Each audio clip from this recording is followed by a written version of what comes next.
Welcome to the exciting world of business analytics. In this tutorial video, we will embark on a journey to unravel the fundamental concepts and principles that drive successful data-driven decision-making in the corporate realm. Business analytics is the art and science of transforming raw data into meaningful insights, empowering organizations to make informed choices, optimize operations, and gain a competitive edge. As businesses increasingly rely on data to navigate the complexities of today's market, mastering the fundamentals of analytics has become paramount. Throughout the tutorial, we will explore key components such as data collection, data analysis, and interpretation techniques. We will delve into statistical models, data visualization, and predictive analytics, equipping you with the tools to extract valuable patterns and trends from vast datasets. Moreover, we will uncover how business analytics fosters a culture of evidence-based decision-making, driving innovation and growth. Get ready to unlock the potential of data-driven insights and become a catalyst for change in your organization. In this Business Analytics Basics course, we will learn the following first. We will understand what business analytics is. Then, the business processes and business process management. Followed by that, we will look into what is business analyst and how to become one. Next, we will guide you through the business analyst roadmap and the top business analyst certifications. Finally, we will learn the fundamentals and hands-on the top 3 business analytics tools, Tableau, Power BI, and Excel. Join us as we demystify the world of business analytics and empower you to harness the power of data to drive strategic success. Let's dive in. If these are the types of videos you would like to watch, then hit the subscribe button, like, and press on that bell icon to never miss an update from us. If you're one of the aspiring business analysts looking for online training, graduating from the best universities, or a professional who elicits to switch careers with business analytics by learning from the experts, then try giving a shot to our Simplilearn's postgraduate program in business analysis in collaboration with Amazon, Google, and Microsoft. The link in the description box should navigate to the homepage where you can find a complete overview of the program being offered. But before we begin, let's take a minute to hear from our learners about their success journey. Post-graduating from Simplilearn's Business Analytics Training Program. I started working for Amazon as Business Operations Associate as soon as I left college. I wanted to move into a technical job profile, but not in the software development field. So after a lot of consideration and research, I chose business analysis as the next destination in my professional journey. I am proud to say that I've cracked another job at Comcast. There, I'll be earning 354% more than what I was earning at Amazon. Hi, I'm Santosh Venkateshan. I live in Chennai. I have turned my career around with the help of Simplilearn. I have done the post-graduation program in business analysis with Purdue University from Simplilearn. I took this course when I was in the second year of my Business Operations Associate job. In retrospect, I should have done it sooner, as my life changed for the better as a result. I even got an offer from Flex even before completing the course, where I am currently working as a business analyst. I am proud to say that I have cracked another job at Comcast, where I will be joining as a business analyst shortly. There, I will be earning 354% more than what I was earning at Amazon. So basically, in a span of 10 months, I have increased my income by 354%, which I am happy and excited about. My journey with Simplilearn was amazing. The trainers were experts in their respective fields. Whatever they taught us was quite simple to understand and straightforward. Even though I was fairly new to this field. It was great to be able to learn on the weekends as well as to have doubt clearing sessions. Even before starting the course, I had access to all the training modules and everything seemed very easy. So the technical stuffs and also the tools were very clear. Kudos to Simplilearn. I would like to tell anyone who is trying to achieve something they want to motivate themselves and to accept the reality. One cannot grow until he is willing to grow. You need to take action rather than just keep procrastinating. So take the first step today and keep learning. It is no surprise that business analytics and business intelligence are two of the fastest growing markets in the world. Organizations today are generating data at a rapid rate. There is a need to use this business data and make smarter decisions. Companies are looking for methods and tools to turn business data into actionable insights. This is where business analytics and intelligence can help play a critical role. Business analytics is the process of collecting, analyzing and drawing valuable conclusions from vast volumes of data available. It helps to improve business performance through fact-based decision making. On the other hand, business intelligence or BI is a technology that enables data preparation, data mining, data management and data visualization. It allows you to analyze data with queries and create reports and dashboards with the help of charts and graphs to be used by business leaders. Business analytics and business intelligence together create capabilities for companies to compete in the market effectively. Consider this example. Suppose you sell homemade chocolates through an online store. Business intelligence provides meaningful insights into the past and current state of your business. BI tells you that sales of your milk chocolate have spiked up in Texas the past 2 weeks. So you decide to manufacture more milk chocolates to keep up with demand. Business analytics asks, why did sales of milk chocolate spike up in Texas? By scrutinizing your website data, you learned that most traffic has come from a post by a food blogger based in Texas who liked your milk chocolate. This insight helps you decide to send complimentary chocolates to a few other well-known food bloggers throughout the United States. Using cutting-edge business analytics and intelligence tools such as Microsoft Excel, SQL, Power BI and Tableau can enhance customer experience, improve efficiency, conduct competitor analysis and accelerate growth. First of all, let's understand what business process management is. Business process management, or BPM, is an organizational discipline in which a firm examines all of the operation processes collectively and individually. Through this assessment, companies aim to identify areas of improvement to create a more efficient and effective business environment. In simple terms, business process management is all about optimizing and improving companies' business processes that serve customers and eventually bring the pile of revenue. BPM is vast discipline that by definition is dynamic given the continually changing organization roles, regulations, method, corporate goals and other factors it contains. BPM has evolved with time to accept a wide range of optimization approaches from Six Sigma and lean management to agile. We'll discover these approaches in depth on some other day. First, let's dive deep into the details of BPM. If we break down nuts and bolts of business process management, you'll find out three key factors. The first one is, of course, business processes. The second one will be the set of inputs.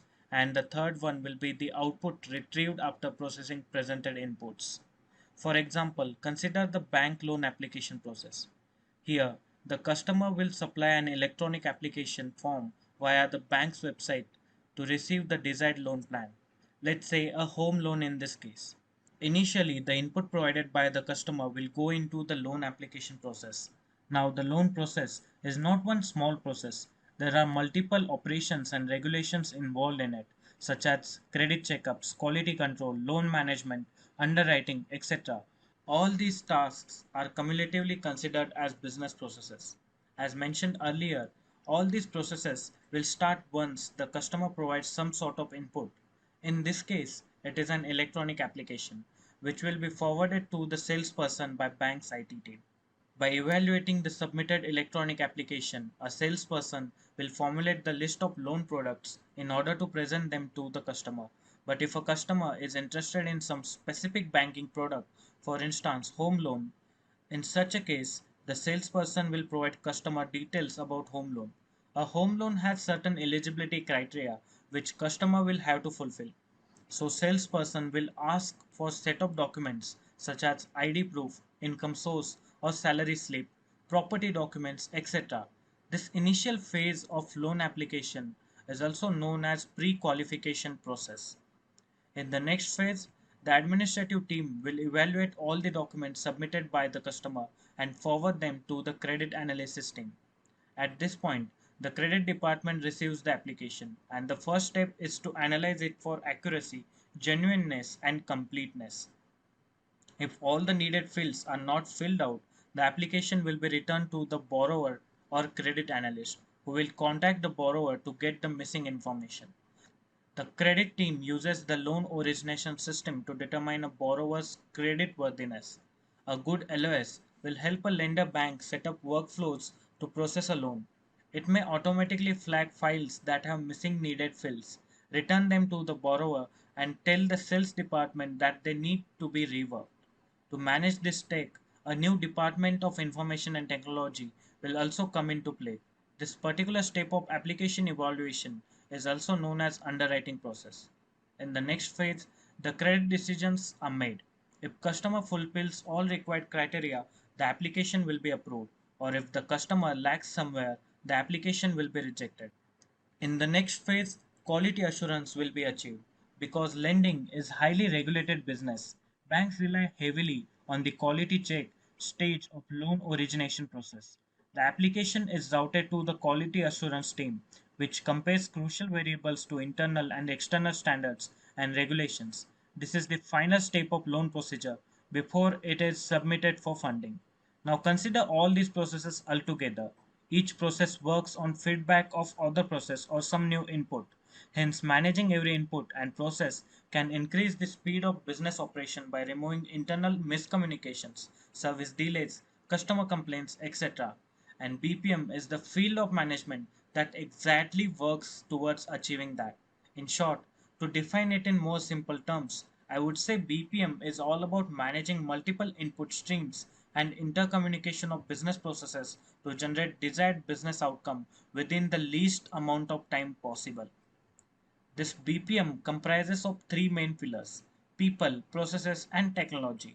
All three aspects are required to work hand in hand for a BPM project to be successful.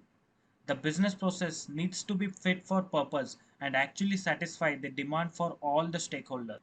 Having said that, let's discover the life cycle of business process management. Technology and management both are crucial factors for BPM. So the life cycle commences the collaboration of both with five standard steps. The first one is design. Then we have model, implement, monitor, and finally optimize. A large team of IT and management experts is required to construct the BPM project. The management team will study related set of business processes in great detail and then try to redesign it with the objective of optimizing it so that it becomes more purpose oriented. All of this happens during the design phase of the project. Here, all the processes are carefully designed to be as straightforward as possible by making use of standardization and IT automation. That is why this phase can be completed in a shorter period of time. Next, we have as a modeling phase. During this phase, the process gets documented in the form of an activity model. It allows experts to simulate the system's behavior and try out different scenarios through a what if approach. Once the process is approved by higher management by looking at the modeling and simulation sheet, it is then executed and deployed over the information system. This phase of business process management is known as implementation phase. Here, if management finds out some discrepancy, the corrections can be made by employing standard methods and automation. The fourth phase of BPM is monitoring. In this phase, the performance of business process is monitored to see if anything goes wrong. If any problem occurs during the monitoring phase, it will be further optimized in the next phase of business process management. This phase is known as optimization. Often, this phase remains continuously under the run since the good BPM always improves its business processes on an ongoing basis. Moving ahead, let's talk about the benefits of business process management. The first benefit is increased visibility of business processes. A good BPM implementation will increase the visibility of bank's activities, making it easy to monitor and control the critical business processes of the bank. BPM also provides management increased ability to identify bottlenecks.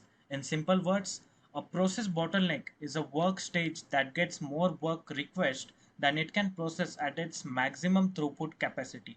An example of a short-term bottleneck would be a skilled employee taking a few days off. If this occurs, planned operations will not be done on time, leading to the drift in business performance. The other type of bottleneck would be a long-term bottleneck. It occurs all the time and can significantly slow down production.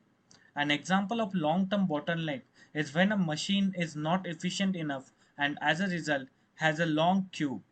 BPM can help companies make improvements and reassign resources to meet customer demands by identifying these bottlenecks. The next benefit of BPM is reduced lead time.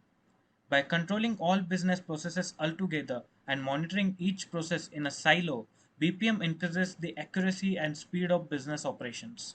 For example, the loan application process that could have taken months can now be finished within weeks because of controlled process handling by BPM. This increased efficiency allows banks to convert leads into potential customers with no time. So definitely, this is the hottest benefit that BPM has to offer. The next benefit is a clear definition of employee roles. A good BPM ensures planning optimum roles and duties for the teams as well as employees, since people resources is also the important factor BPM aims to manage. The BPM system prevents unfortunate situations where a customer who phoned to inquire about a loan application is transferred from one individual to the next and next, with all of them saying, "Sorry, it's not my decision to make, but let me transfer you to the person who deals with it."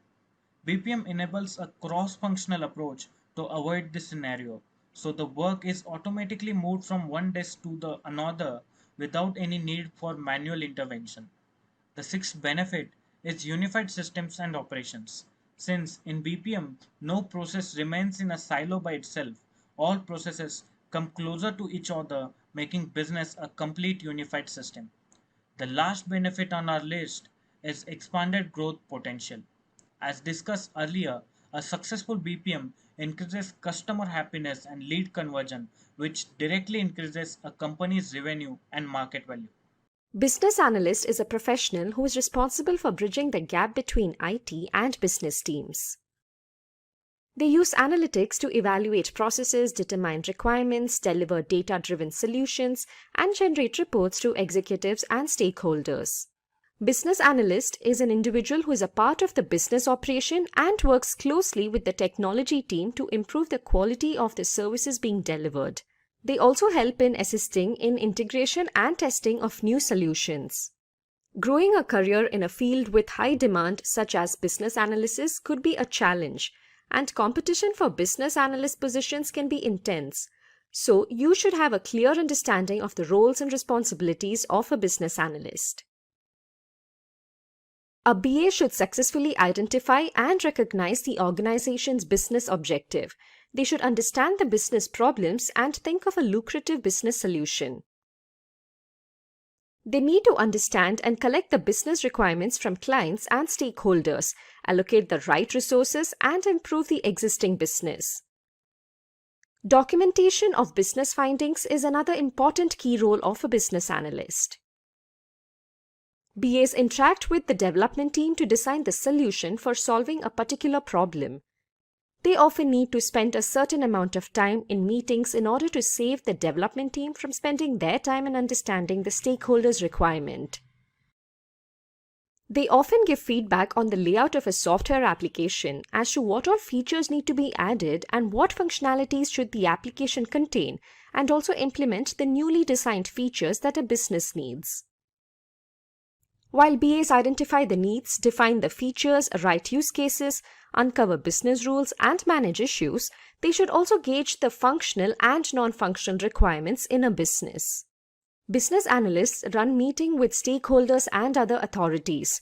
Hence, discussing issues with the client face-to-face can do wonders and even help in solving problems quickly. They engage with business leaders and users to understand how data-driven changes to products, services, software, and hardware can improve efficiency and add value. They verify and validate if the project is running well with the help of user acceptance testing and the solutions are in line with the client's requirements. They also ensure that the product delivered satisfies the user requirements. Finally, BAs write documentations and build visualizations to explain all the findings and draw business insights. They also deliver maintenance reports. They need to develop informative, coherent, and usable documents for the success of a project. Business analyst skills are a combination of technical as well as non-technical skills, often referred to as soft skills. The skills for a business analyst are not only acquired through training, but through experience and combined with the ability to understand situations and the motive behind the problem. So let's have a look at the top skills to become a successful business analyst. The first skill we have is understanding the business objective. For a business analyst, it is important to know the goals and objectives of the business. It is advised that business analysts should have a good knowledge of the business operations in his or her organization. A business analyst should understand the problems related to the business and come up with the right solution. Business analysts should resolve the problems that have been identified and not avoid them. They work on individual actions and tasks that will build towards the achievement of the goals of the business. Objectives of the business can be to expand customer base in order to increase sales, scale up production so that it is in line with the revenue growth, improve revenue streams through increasing perceived product value, or increasing marketing budget according to the revenue. Business analysts should have the natural curiosity and determination to continue learning and figuring out how things fit together. Even as business analysts become managers, it is important to stay in touch with the industry and its changes. The next important skill a business analyst should have is analytical and critical thinking. Now there is a famous quote by Thomas Alva Edison which says, 5% of the people think, 10% of the people think they think, and the other 85% would rather die than think. Business analysts are paid to think. A business analyst should be able to analyze and interpret the client's requirements clearly. Business analysts require good focus in order to collect and understand the needs of the client. Critical thinking involves evaluating several options before arriving at the desired solution. In certain situations, a stakeholder may give a requirement that's not necessarily tied up to any business value, but rather to their own increased convenience. Applying critical thinking demands not taking all the statements of the stakeholders for granted. Critical thinking allows the business analyst to distinguish between requirements that add value to the business and those that should be given a low priority. A business analyst must be creative in order to reach stated goals where resources are limited and the conditions are non-ideal. The third important skill for a business analyst is communication and interpersonal skills. Understanding and being properly understood is key to any profession. If you are unable to clearly specify and communicate requirements to any stakeholder, then you may not fully understand the requirements yourself. Being a business analyst is like being multilingual. You have to speak several different languages while conveying the same message. Business analysts apply communication skills at every point. They use communication and interpersonal skills when the project is launched, while gathering requirements, when collaborating with stakeholders, and also while validating the final solution. Listening, reading, and writing skills are very critical for a business analyst. They should be capable of facilitating meetings. Business analysts use verbal and written communication to convey ideas, concepts, facts, and opinions to a variety of stakeholders. Non-verbal communication skills enable the effective sending and receiving of messages, but not limited to body movement, posture, facial expressions, gestures, and eye contact. Effective listening allows the business analyst to accurately understand information that is being communicated verbally. Fourth in our list of skills, we have negotiation and cost-benefit analysis. Being a successful business analyst requires working with and interacting with many people.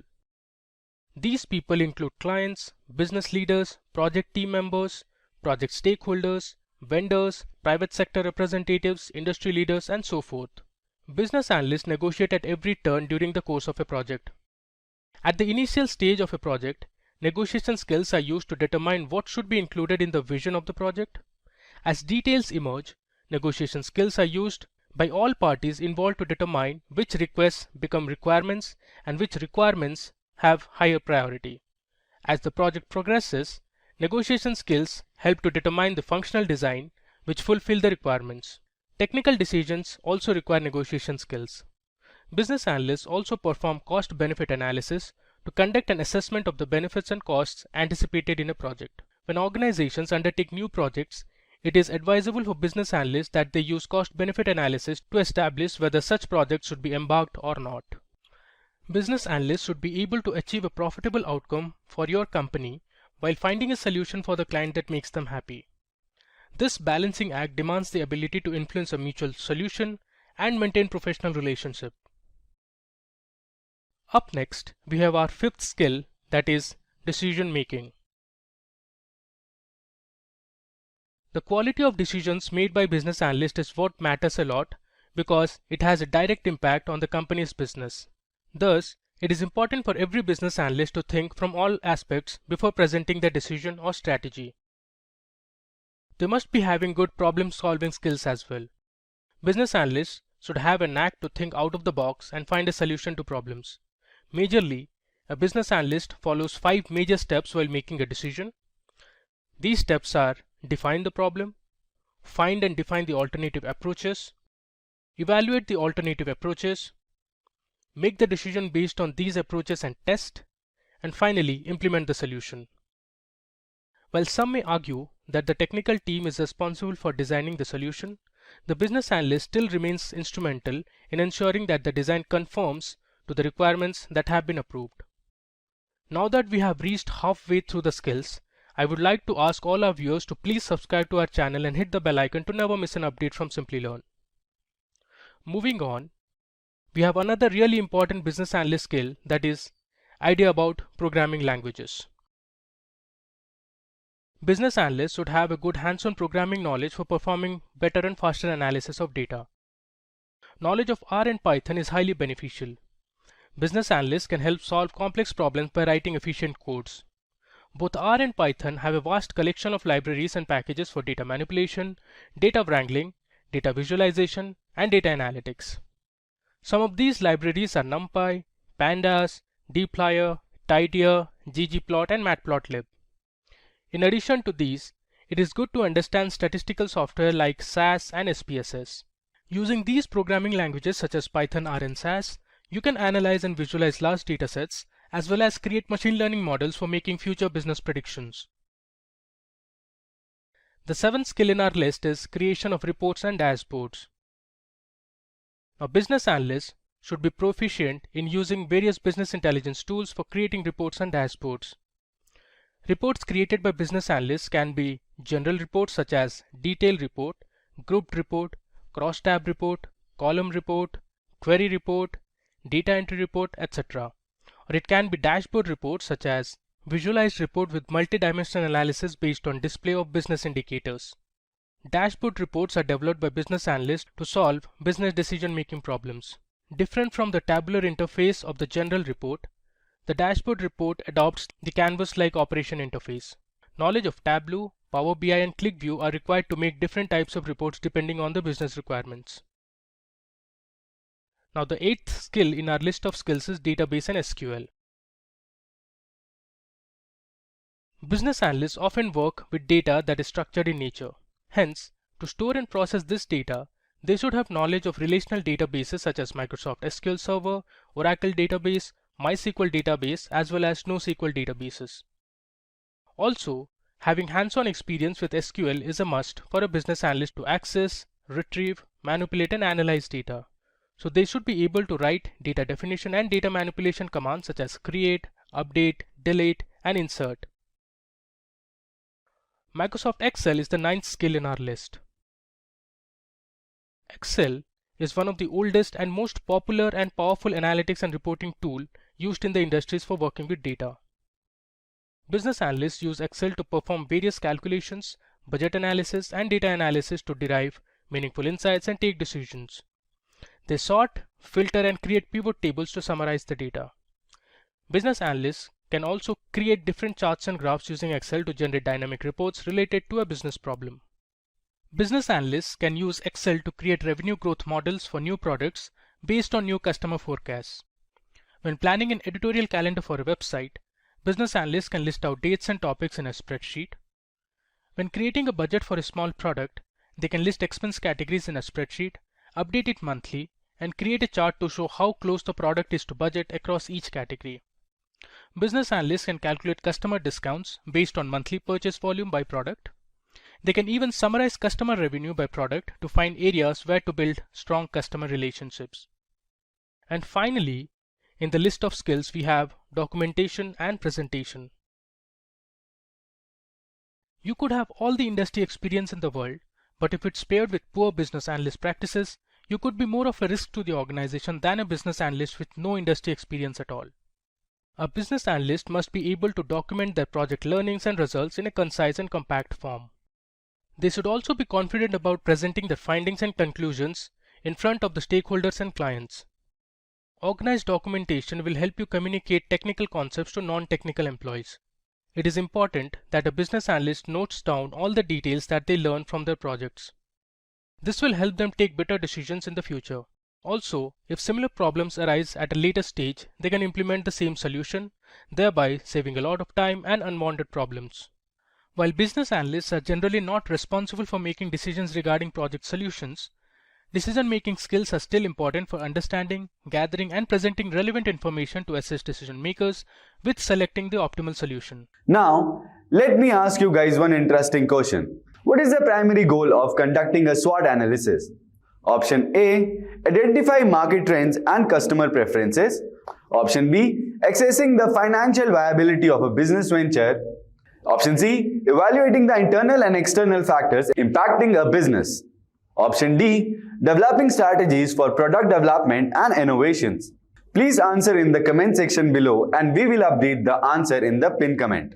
You can also pause the video, give it a thought and answer in the comment section. Now, let's dive back into our video.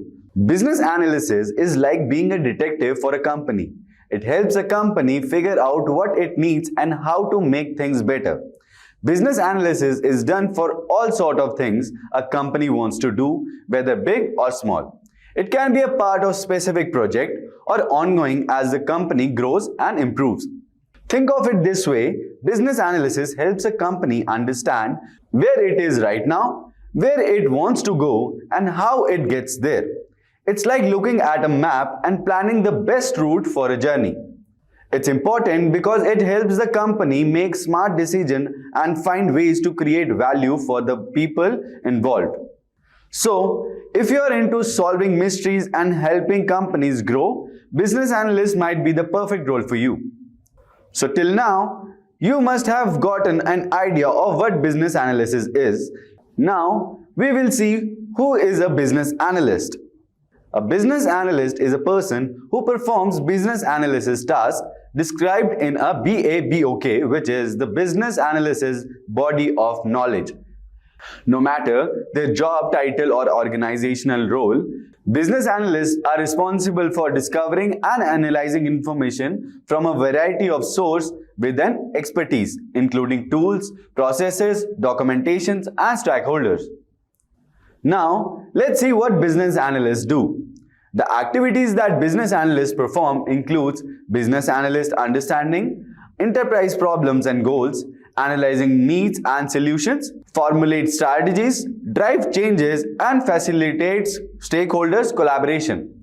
Moving ahead with the positions that we have in the business, and let's discuss with the education and skills needed for the career path. Let's begin with discussing the typical salary range of an entry-level business analyst position. It's important to keep in mind that the salary figure depends on various factors such as location, industry, and company size.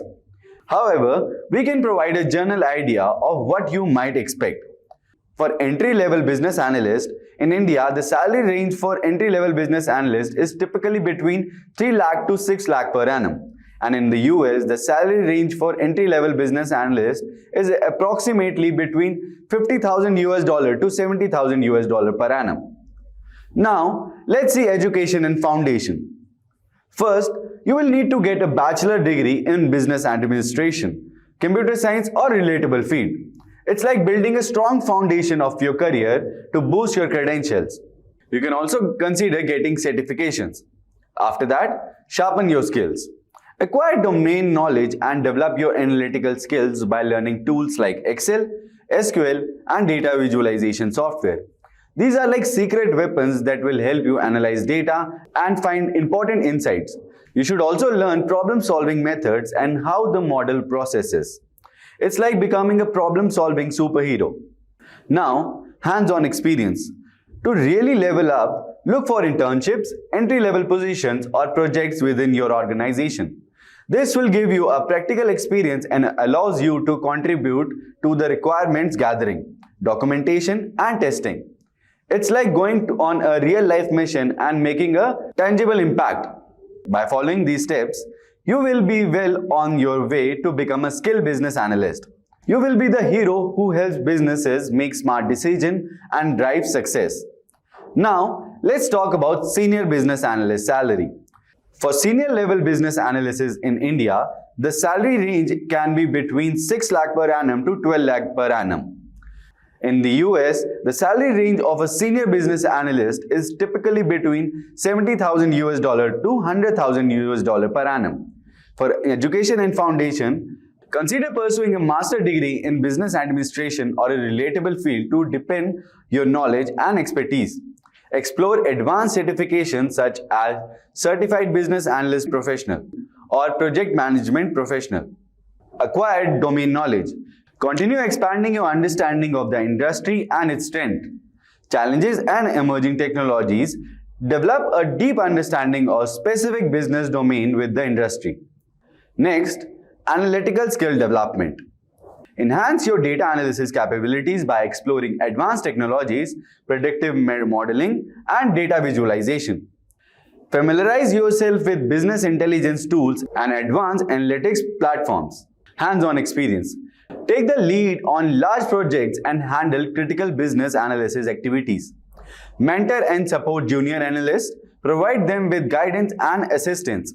Remember, the key is to continue learning, gaining practical experience, and staying up to date with the industry trends. Good luck with your business analysis journey. After that, we have lead business analyst. The salary range of a lead business analyst in India can vary from 12 lakh per annum to 25 lakh per annum. And in the US, the salary range for lead business analyst is typically between $100,000 to $150,000. Next, education and foundation. Take advanced certification and specialized training in leadership and business strategy. You should also acquire domain knowledge. Become an expert in your industry by staying up to date on trends, regularizing on new technologies. Next, analytical skills development is very important. Develop expertise in advanced analytics, machine learning, and artificial intelligence. Learn about tools and technologies for predictive analysis and data-driven decision-making. Next, we have business analysis technologies. Master the art of facilitating and negotiating in complex stakeholders engagement. Last, hands-on experience. Take the lead on strategic initiatives and large-scale projects. Play a significant role in shaping your organization's business analysis processes and methodologies. Everyone processes at their own pace based on their skills, opportunities, and industry demands. Keep seeking professional development, take on challenging tasks, and build strong relationships with the industry to accelerate your growth as a business analyst. Who is a business analyst? A business analyst is a person who works with companies to study their systems, services, and products in order to enhance present operation and come to profitable judgments. A business analyst evaluates the business model and how to integrate it with technology to assist organization in documenting business processes. A business analyst is responsible for processing and analyzing the products and services to make profitable decisions to improve the financial activities of the organization. Business analysts handle all the requirements demanded by the clients and convey them to the product development team. Now it's time to learn skills required to become business analyst. Analytical skills and critical thinking. Great achievers are great thinkers. The role of the business analyst comes at the beginning of the software development lifecycle. A business analyst must analyze the client requirements effectively. Critical thinking helps the analyst in examining different situations and providing a solution. Communication skill. Every role demands communication skill, but communication is the key for every business analyst. They are supposed to have talk with stakeholders. A good business analyst needs to have communication in different phases, be it with clients, product development team, or the implementation team. For instance, if a product needs to be implemented, then it is the duty of a business analyst to communicate with the clients regarding requirement clearly. Otherwise, the entire project may collapse. As a business analyst, facilitating meeting is very important. Last point, to boost your confidence if you have good communication skill. Database and SQL. SQL is an important skill that every business analyst needs to understand. A database is a software to store the data. Business analysts should have hands-on experience on SQL from which they can fetch data from these databases. So it's better to know MySQL, Oracle DB, NoSQL or MongoDB. Programming skills. It's good to know programming languages like Python or R. Business analysts have to deal with lots of data that are beyond the limits using spreadsheets. So if you know Python programming language, it helps in analyzing the data, as well as we can easily integrate it with SQL databases to automate tasks. R also works in the same way. R helps to create interactive graphs and help in analyzing the data. Reports and dashboards. Business dashboards are increasingly seen to help business analysts to produce data in an insightful way. Dashboards are consolidated with charts and graphs on a single screen. The purpose of dashboard is to help business analysts by allowing them to gather and analyze the data. Let's say we have 10 sets of people working on a project. We have to maintain a dashboard in such a way that it is understandable and accessible to everyone so that everyone can understand the growth of the project. These were some of the important skills business analysts need to have. How to become a business analyst? If you are a fresher, this is a very important part. Firstly, it's essential to decide and concentrate on the fundamentals of the business analytics. Understanding the fundamentals and choosing the right path are crucial in every field. Start learning the fundamentals of business analytics first and start mastering it. Pursue the related course. It's a reminder to you to have a look at the Business Analyst Master Program link, which is given in the description box below. You can take up a business management course and get certified to become industry ready. Internship. An internship is a fantastic way to learn more about a field or job you might like to pursue. Internship in business analytics will help you deal with real-time experience working in industry. This will automatically improve your resume. Start taking up real-time projects on business development and analytics. Lastly, apply for a job. Build a portfolio including your practical experience. The portfolio should consider all the internships and projects. You will be qualified to apply for a job after you get all the experience necessary. Tools used by a business analyst. We have covered some of the important tools frequently used by business analysts based on its use. Project management tool, Jira. The collaboration tools Jira and Confluence are very practical. To collaborate effectively on projects and share requirements, every business analyst has to be at least familiar with Jira. By using platforms like Jira, all business stakeholders may engage with various teams and view the status of their project. Trello is a project management platform businesses use for teamwork and task organization. Dividing the work into columns on a board enables you to manage your projects and effort. Dividing complicated projects into smaller, more manageable and reliable chunks of labor helps simplify and standardize your work. So for this purpose, Trello is very important tool. Data visualization. The main use of data visualization tools is the ability to quickly solve business-related problems. Tableau is the prime software for data visualization. It creates efficient visualization which makes the stakeholders understand the data more effectively. Power BI is a software created by Microsoft that meets your analytical and business needs. Service that allows access to data even when using third-party programs and services.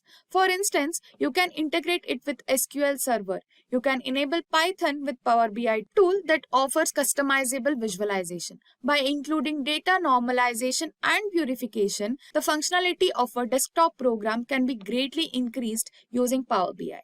As we have already learned, reports and documentation is the key skill for a business analyst.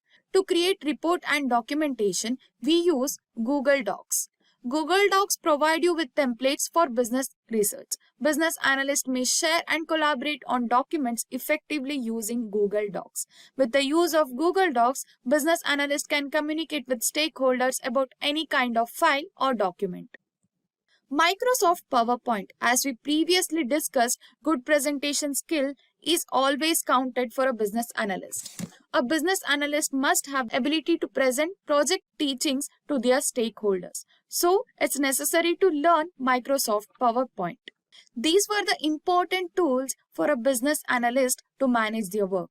Now comes roles and responsibility played by a business analyst in industry. A business analyst has a variety of roles and responsibility. Therefore, it is crucial to understand thoroughly the roles and responsibility held by business analysts before learning how to become one.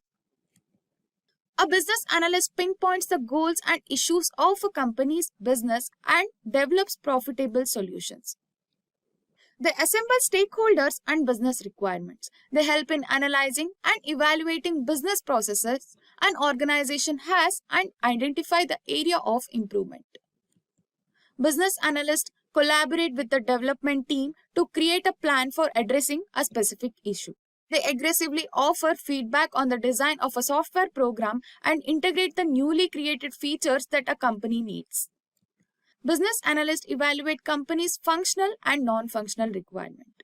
Different roles performed by a business analyst are data analyst, business architect, system architect, and product manager. These are the roles which are interdependent on a business analyst in an organization. So the top companies hiring a business analyst, they are Accenture, IBM, Deloitte, TCS, VMware, McKinsey and Company. We can also include Meta in this list. This is the job description provided by Accenture for a business analyst role. Key responsibility will include working with clients and technical resources to identify their business problem and developing the analytical solution. Good knowledge and understanding of digital application, planning and managing business diagnosis and planning activities, understanding and analyze functional impacts on front to back application, design and document new process and system changes, interpreting requirement analysis to identify value creation opportunities for clients. On average, Accenture offers $76,000 per year for a business analyst role. Now we will see job description in IBM. So what will be your responsibility being a business analyst in IBM? Be part of international teams in the design, build, test, run phases of customer projects from various industries and interesting business domains. This role assists clients and projects in implementation of wide range of application and business processes. Communication with business owners and end user to define business requirement and with development team to ensure delivery to the agreed standard and quality. Support testing in the resolution of defects. Learn and apply processes and methodologies related latest IT trends. From both the JD, we can understand that business analysts have to deal with clients a lot. So on an average, $84,000 per year is the salary offered for a business analyst working in IBM. And the final part is salary of a business analyst. The average salary of a business analyst for a fresher is $70,000 per annum in USA and experienced is $100,000 per year. At an experienced level, you should be able to evaluate and measure business frameworks and how they influence an organization and their clients. Coming to India, the average salary of a business analyst for a fresher ranges from 8 lakh per year. For experienced, it can go as high as 15 lakhs per year and more also. Such is the demand for business analysts all over the world. You are prepared to begin your career in business analytics because you have a better understanding of what business analyst does, their roles and responsibility, and steps involved to become one. The postgraduate program in Business Analysis by Simplilearn is a comprehensive program designed to equip learners with the skills and knowledge required to succeed as business analysts. This program is delivered online and is intended for individuals who want to enhance their business analytics skills and advance their career in the field. So this program covers various topics such as business analyst essentials, project management, data analysis, data modeling, and data visualization. It also includes hands-on training in popular business analyst tools such as you will see here, such as Microsoft Excel, Jira, Power BI, and many others. Upon completing the program, learners will receive a certification from Simplilearn and the skills and knowledge required to succeed as a business analyst. They will also have access to Simplilearn's career services, which provides guidance and support to help learners transition into the job market. Overall, The postgraduate program in Business Analyst by Simplilearn is an excellent option for individuals who wants to enhance their business analysis skills and advance their career perspective in this field. So now, next, we have Business Analytics Bootcamp by Simplilearn. This is an intensive program designed to provide learners with a practical understanding of business analytics. The program is delivered online and is intended for individuals who want to understand business analysis comprehensively and how it can be applied to real-world business problems. This program covers various topics such as data analysis, data modeling, data visualization, and predictive modeling. It also includes hands-on training in popular analysis tools such as R, Python, Excel, and Tableau. The Business Analytics Bootcamp is designed to provide learners with the skills and knowledge required to analyze and interpret data, create data models, and visualize data in meaningful way. It also focuses on developing the necessary skills to communicate insights and recommendations to stakeholders effectively. Upon completion of the program, learners will receive a certification from Simplilearn and the skills and knowledge required to succeed in the business analyst role, access to Simplilearn's career services, which provides guidance and support to help learners transition into the job market. Now, let's see more about the Business Analyst Master's Program. This Master's Program by Simplilearn is a comprehensive program designed to provide learners with a deep understanding of business analysis. The program is delivered online and is intended for individuals who want to advance their career prospectus in the field of business analysis. The program covers various topics such as business analysis essentials, project management, data analysis, data modeling, and data visualization. It also includes hands-on training in the popular business analysis tools such as Microsoft Excel, Microsoft Power BI, R and Python, NumPy, SciPy. The Business Analyst Master Program is designed to provide learners with the skills and knowledge required to succeed as a business analyst. It also focuses on developing the necessary skills to effectively communicate with stakeholders, manage projects, and analyze data. Upon completing the program, learners will also get the certification and the skills and knowledge required to succeed in the business analysis role, which provides guidance and support to help learners transition into the job market. The link will be in the description box for all the courses. Next, we have Simplilearn's Business Analytics for Strategic Decision Making Certification Program, which is designed to provide learners with a practical understanding of business analysis and how it can be applied in the real-world business problems. The program is delivered online as intended for individuals who want to understand business analysts comprehensively and advance their career. This program is delivered by Indian Institute of Technology, Roorkee. This program covers various topics such as strategic analysis, data modeling, data visualization, predictive modeling, and it also includes hands-on training in popular analysis tools such as, again, Microsoft Excel, R, and Tableau. The Business Analysis for Strategic Decision-Making Certification Program is designed to provide learners with the skills and knowledge required to analyze and interpret data, create data models, and visualize data in a meaningful way. It also focuses on developing the necessary skills to communicate insight and recommendations to stakeholders effectively. Upon completing of the program, the learner will get the certification by IIT Roorkee and Simplilearn. They will also have the access to Simplilearn's career services, which provides guidance and support to help learners transition into the job market. The link will be in the description box for this course also. Now, we have Simplilearn's postgraduate program in Business Analytics in a comprehensive program designed to provide learners with a deep understanding of business analytics. The program is delivered entirely online and is intended for individuals who want to advance their career in the field of business analytics. The program covers a range of topics such as statistical analysis, data modeling, data visualization, machine learning, and big data. So this program is sponsored by Purdue University and you will get the certification from IBM. This program covers a range of topics such as statistical analysis, data modeling, data visualization, machine learning, and big data. It also includes hands-on training in popular analysis tools such as Microsoft Excel, R programming, Python, and Tableau. The postgraduate program in Business Analyst is designed to provide learners with the skills and knowledge required to succeed as a business analyst or data scientist. It focuses on developing the necessary skills to effectively communicate insights and recommendations to stakeholders, manage projects, and analyze large volume of data.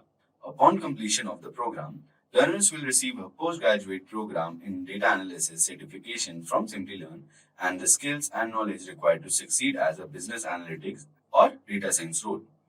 They will also have access to Simplilearn's career services, which provides guidance and support to learners transition into the job market.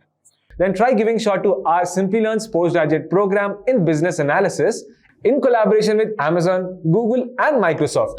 The link in the description box should navigate to the homepage where you can find a complete overview of the program being offered. In this session, we will start with certain exercises which we will perform in Tableau in order to understand some basic concepts. Now, in order to learn Tableau, the basic first step is to import a sample data. So in our case, what we have done is we have imported a sample superstore, which is in Excel format, a sample superstore.excel, which has 3 worksheets in it: orders, people, and returns. So by importing this data into Tableau, first of all, we will create relationships between these sheets in order to identify who all have placed orders and how many people have returned the orders. We will do some analysis on the orders placed by a certain set of people and order returned by a certain set of people. Now, as we have imported the sheet, we will make certain joins. So the first step is to drag the orders table, the order sheet, on the relationship canvas here. Okay, and you can see the data, sample data, the first 100 rows over here. Okay, then now we need to create an inner join with people's table between order and people. Okay, so if you see, it has automatically detected the field names on which the inner join has to be created. So on the order side, you have region, and on the right hand side, which is the people data, you have also a region. Okay, so both these columns are common, and that's how we have made a join between orders and people data. So if I close this box and go and check the people's data,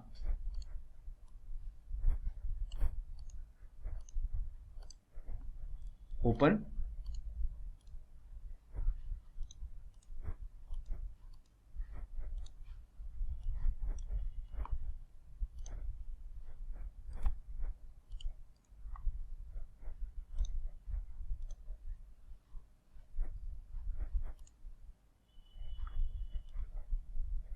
so see, the region and the person, these 2 columns from the people table have now been joined with the orders table, right? So it means that these are the orders in a particular region which has been placed by in this region.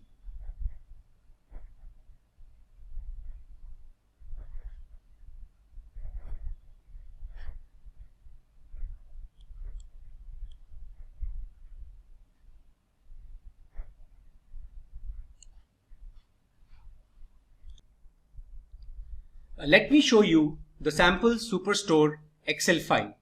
Now, this is the structure of the file.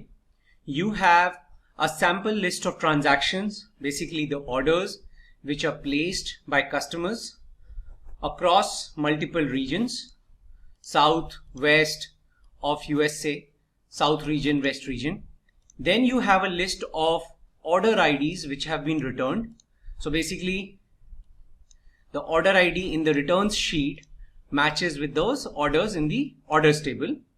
And then you have the people sheet, in which you have region and a person associated with that region, the salesperson associated with that region. Okay, so basically when we are joining orders with people, we are joining that which orders belongs to which region and who's the salesperson associated with it. So what we have done over here is we have made a inner join, means all the orders should belong to particular region, and that region is in the people's sheet. And then in the second step, now we will make a left join between returns and orders. Not inner join, we will make a left join between returns and orders, and we will make a join using the order ID.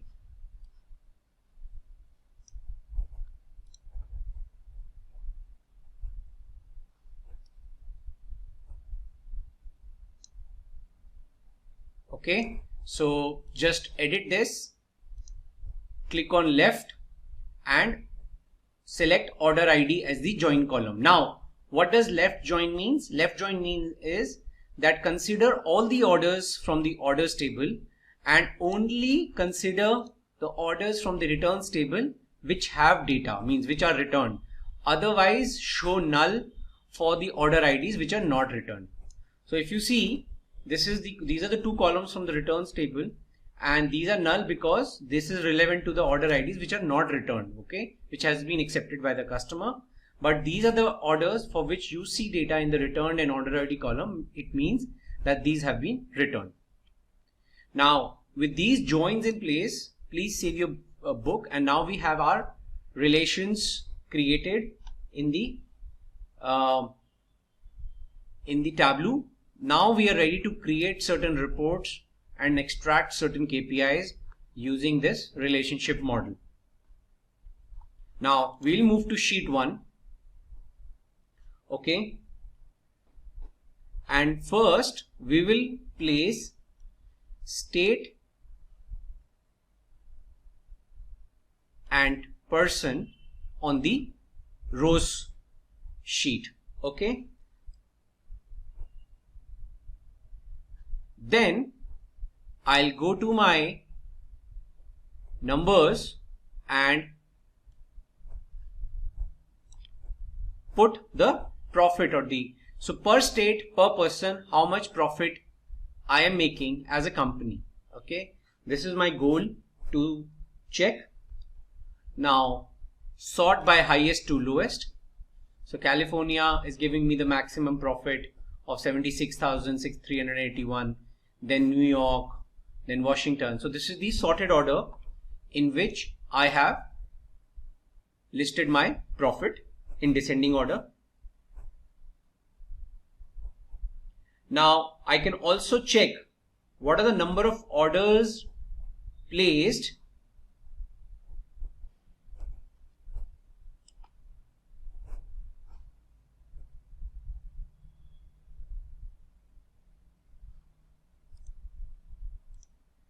and check the distinct count.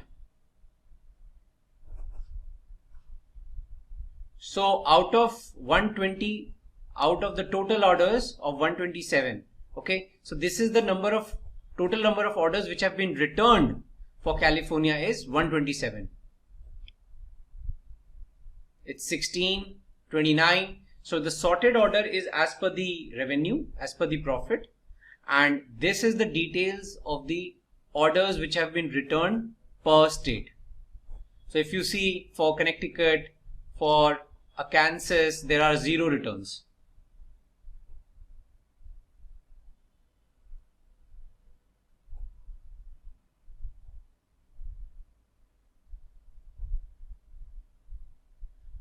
So you can also extract data .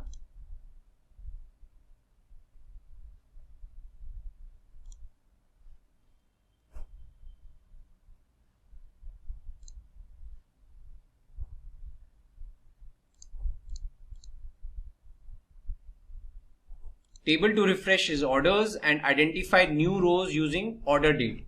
So as and when new data is being added, you can refresh it. Now say extract, and now you can save this information, profit by state, and click save. So this is the extraction of this particular report which is possible in Tableau. So this is the first exercise which we have completed for reviewing and analyzing the profit per state, highest to lowest, and within that per state, what are the number of orders which have been returned by all the customers, the distinct count of order IDs which have been returned.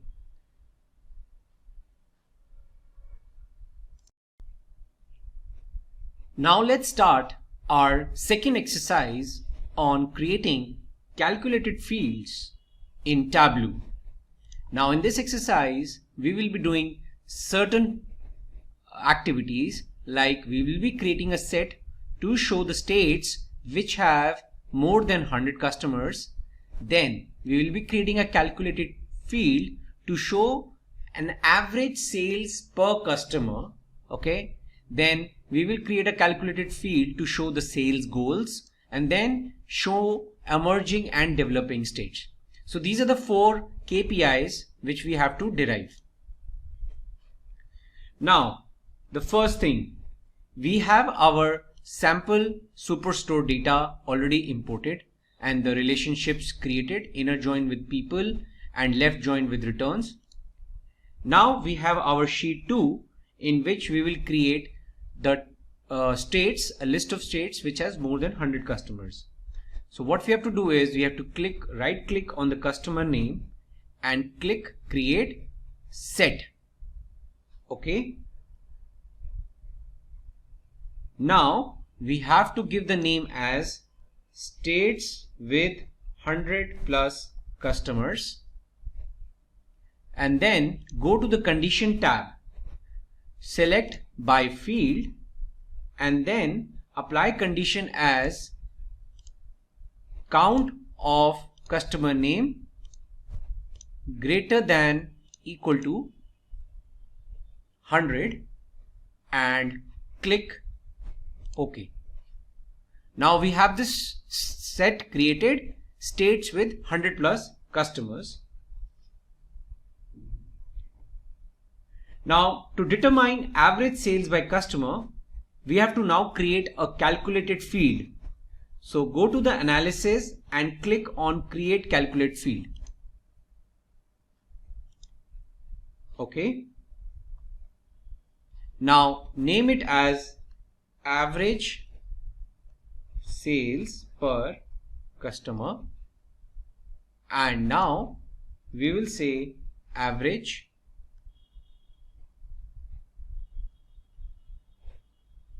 we will use a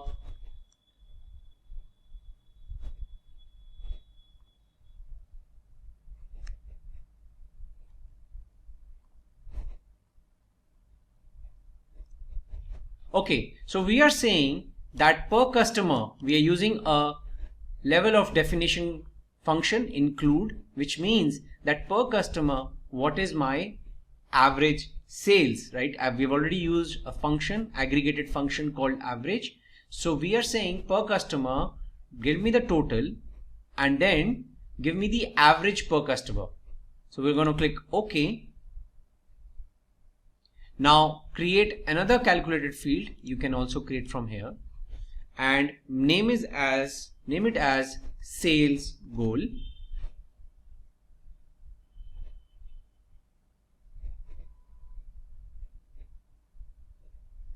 Now in this we are going to type the formula if minimum states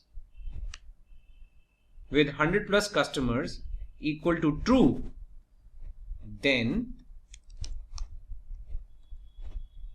sum of sales into 1.3, else average sales per customer into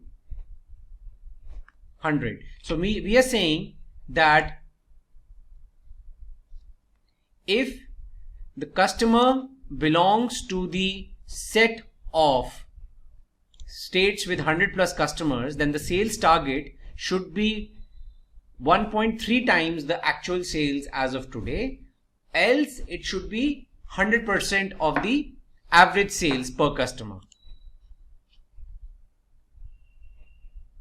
Now let's create another calculated field which we call as emerging or developing state. If distinct count of customer name is greater than equal to 100, then the state is tagged as developing state, else it is called as emerging state.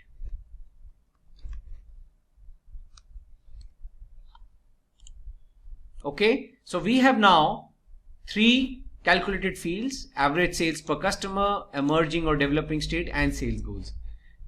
Now we will use this in our reporting. So we will drag sales goal under the columns, and then I'll drop my state.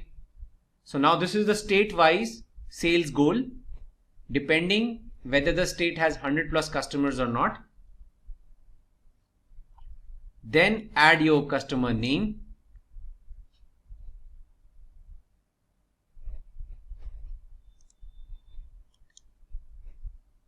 make the measure as count distinct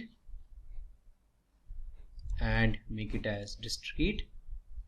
Okay, so if you see this,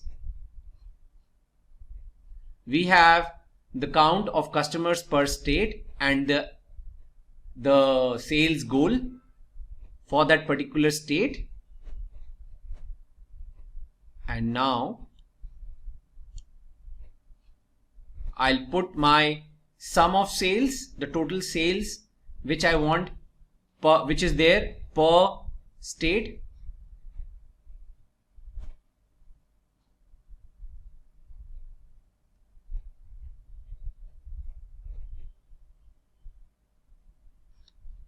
Now go to show me and select this particular chart, bullet graph.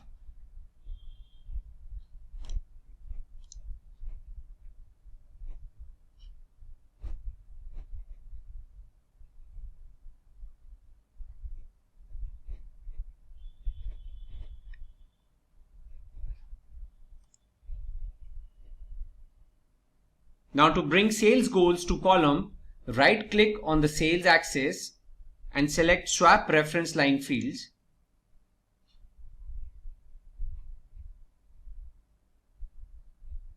Now from your left hand panel, drag and drop emerging or developing state on the color panel. Okay, so emerging state is the orange one and the developing state is the blue one.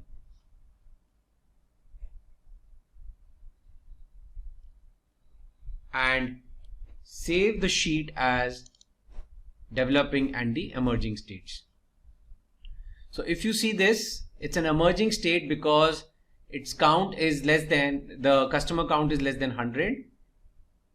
Its sales goal is 57384, but the actual sales is 19511. Okay. So now this is a developing state. Its count is greater than equal to 100 and its sales goal and its sales is exactly the same. It matches. So that's why you are saying the bar and the blue bar is ending exactly where the vertical bar is.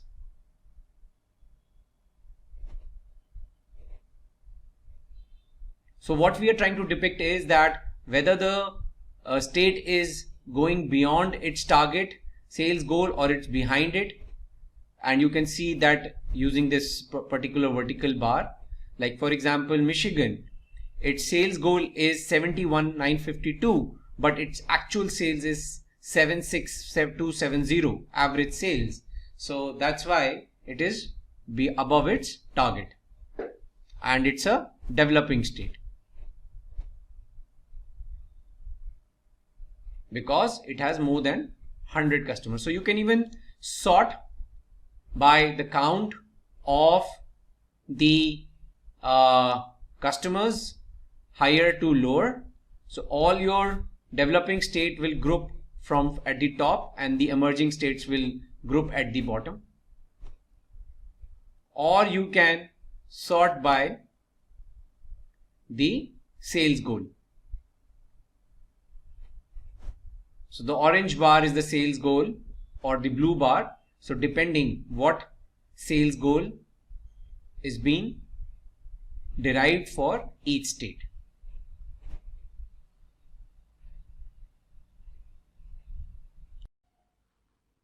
Hello and welcome to this new session on Tableau. Now in this session, we will talk about how to prepare dashboards and how to interlink reports within the dashboard. So in order to start this session, we will first create a couple of reports and then include them in the dashboard and then link them together. So for this session, as usual, we are using the sample superstore dataset for our example. Now, first we will create a report where we are going to show profit by region, per region. So first we will drag the region in the rows column and we will get all the regions and state. So we have all the states per region in our report now, and then we will drag sales and profit. So now we have our sales and profit measures at the column level.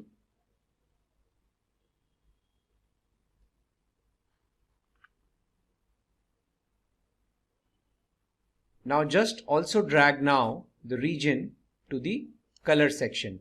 So now we have each region colored. The entire sales and profit per region is distinguished by the different colors: central, east, south and west.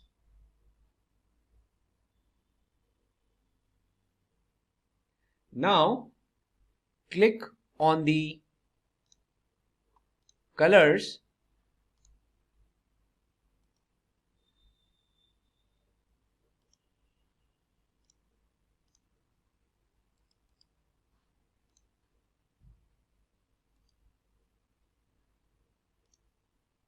Now we want to show the labels using the marks card. Okay, so we want to show the region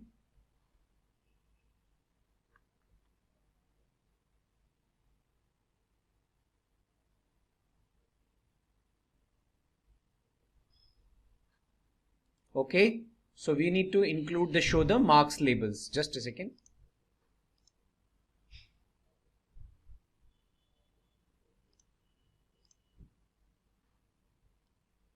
So enable the labels, say show mark labels.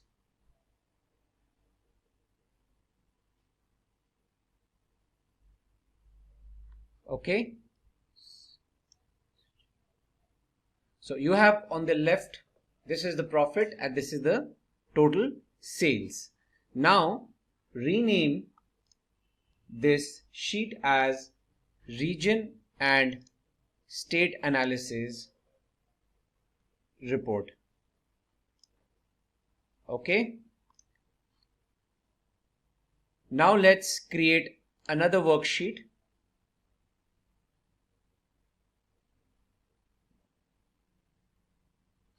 Now in this sheet, just drag the state on the marks card. Now automatically Tableau will detect that you have dropped a particular state, and we have the states of United States. So it has identified the state names and showed you the identifiers of the states on the map, and automatically identified the latitude and longitudes which are generated by Tableau and given you the markers on each and every state. Now drag the sales measure to the color panel. Okay, so now this is sales per state in the color scheme with the color scheming.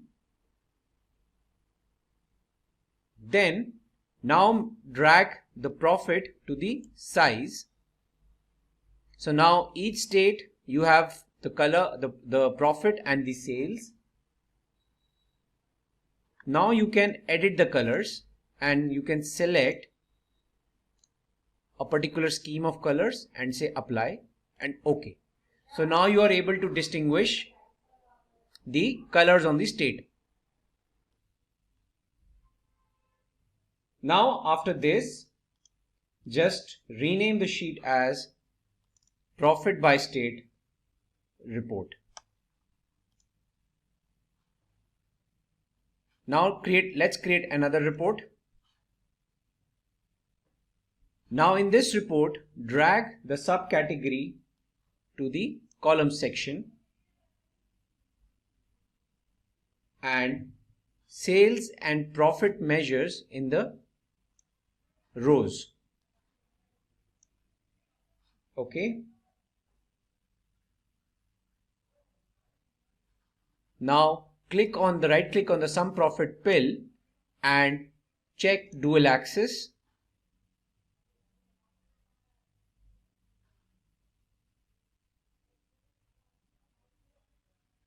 Now right click on the profit axis and say synchronize axis.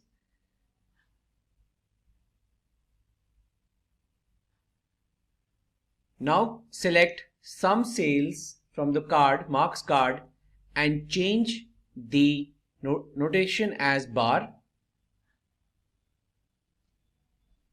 and for profit change the notation as line. So now this is a fair display of subcategory wise sales and profit representation, that these are the sales and what is the profit.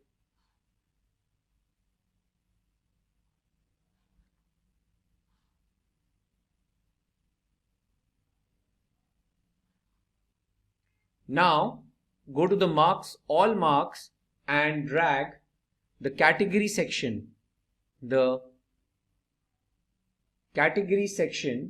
as the tooltip. Okay, so for each and every bar or line item, you should now see the category also. Save your report and rename this now report as sales by and profit by subcategory report. Now let's create a new dashboard. Now the reports which we have just now created, first our dashboard size, let's make it as automatic. Okay, then let's show the dashboard title. Click on the dashboard title. Now drag the reports which you have created, profit by state, sales and subcategory report, and region and okay. So you have all your 3 reports in a single dashboard now. Profit by state, sales and profit by subcategory, and region and state analysis report. Now we will link these reports. So go to dashboard, click on actions, add an action called new filter, select source sheet. In the source sheet dashboard 2, only select region and state analysis report.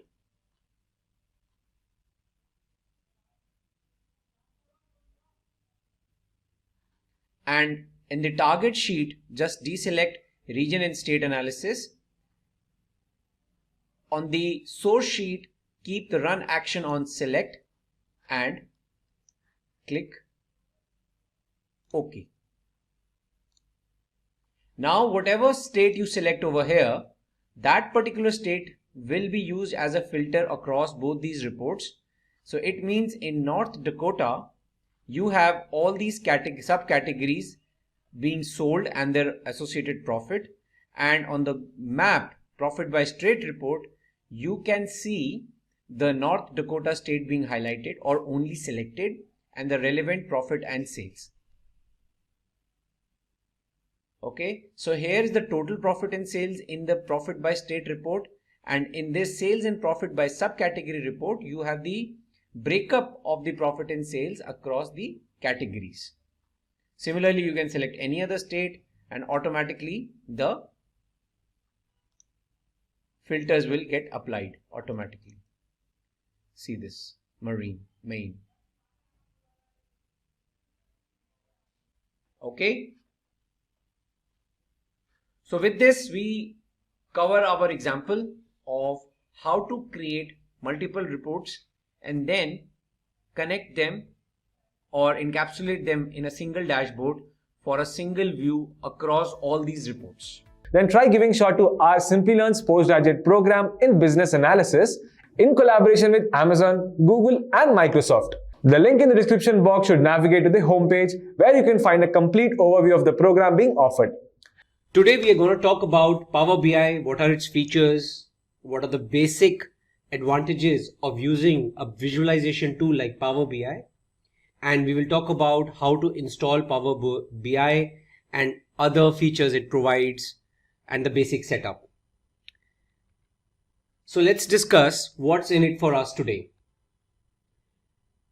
Now, we will first talk about why Power BI, why it's a popular tool and what problem it solves, what is Power BI, and what are the primary features of Power BI, which you can use in your day-to-day data analytics, visualizations, creating fancy reports, creating meaningful, intelligent reports for your organization, for your personal use, for crunching numbers, for generating reports real time, etc.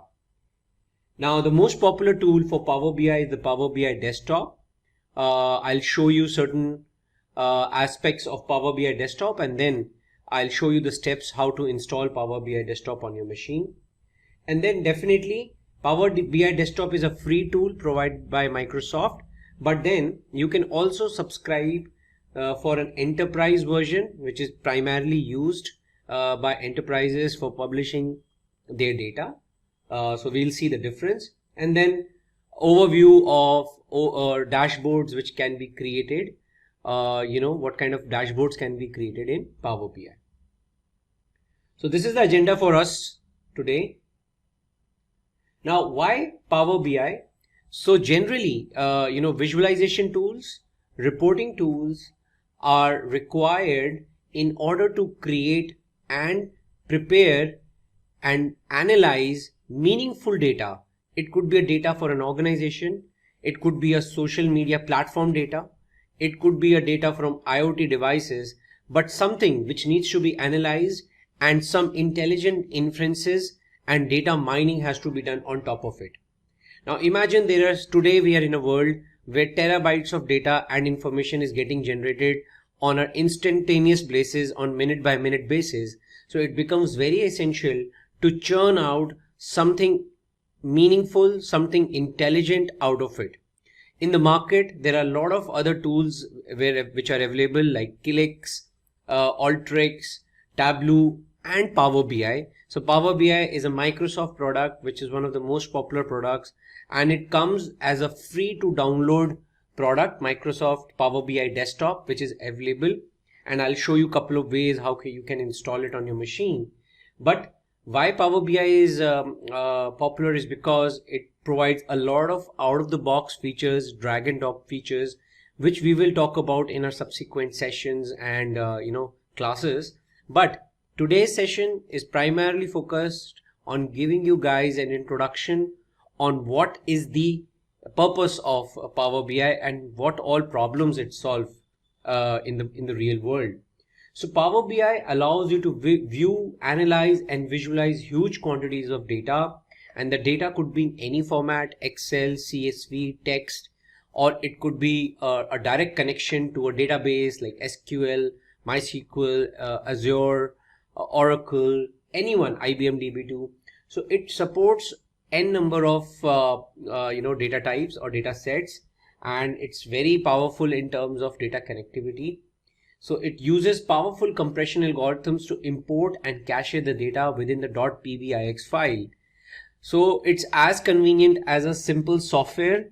If suppose you import a data and then you prepare a report, and then you can easily share the reports with your peers or someone who's co-developing with you, either through Power BI cloud services, or even you can share the PBIX file in an email or through any other means, and you can share the data set with the concerned, and they can then work on the report independently. So there are different ways. There is no kind of a limitation for working on Power BI. There are multiple ways, and it is very fast. It is the most fast tool to work with Excel, because definitely Excel is also a Microsoft technology, so it works very fast on Excel based data and gives you numbers and reporting at a very high speed. So now once you have imported the data, Power BI allows you to model the data, allows you to work intelligently on the data. It allows you to model the data in a way that if you are importing data from multiple Excel sheets, importing data from multiple tables, you can easily create a relationship between those tables or data sets in Power BI, and then create visually appealing reports, meaningful reports, as I've been emphasizing, and make sense out of that data. No data in silos is of any use. Data in silo means a single worksheet or a single data set will not churn out any meaningful information until and unless you basically join it, club it, merge it, union it, append it with some other data sets, because a single data set will never be able to hold that much amount of information which is generally required for a important report. So it has easy drag and drop functionality with features that allow you to copy all formatting across similar visualizations. So just like in Microsoft Excel we use Format Painter to copy the format of one cell to another, similar features, very similar to Excel products or Microsoft products, they have provided that if you have applied a particular theme on a report, you can easily replicate that on any other report. The font, the header size, the background color, you don't need to do it again and again. So there's lot of reusable features which are also available. Okay, now as I said, Excel is a Microsoft product, Power BI is a Microsoft product, so they have intercompatibility. You can publish data from Excel to Power BI.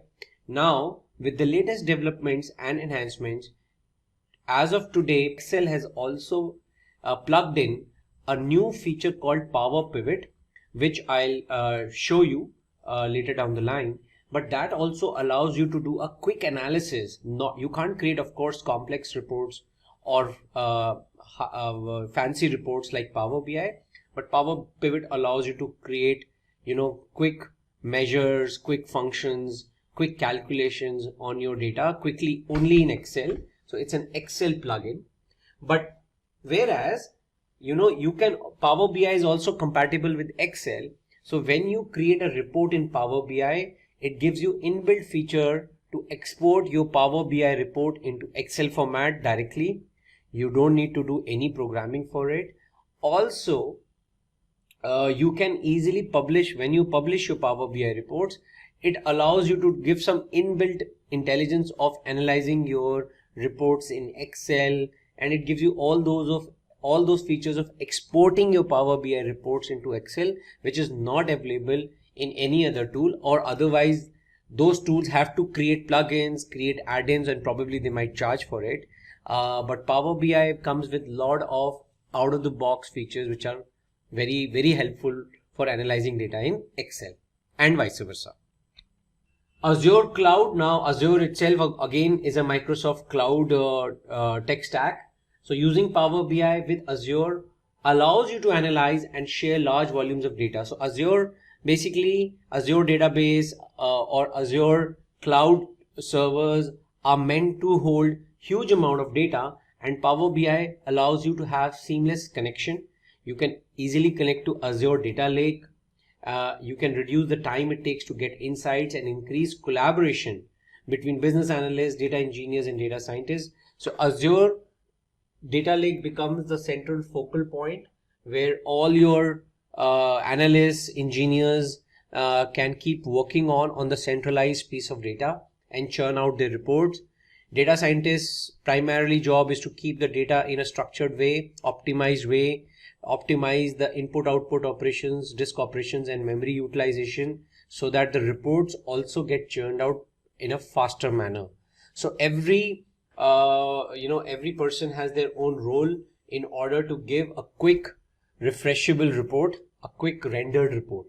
Any report which is taking huge amount of time to get rendered will not eventually be used by the business users, because then it does not solve the purpose. The report should be fast. Report should have appropriate filters, slices and dices.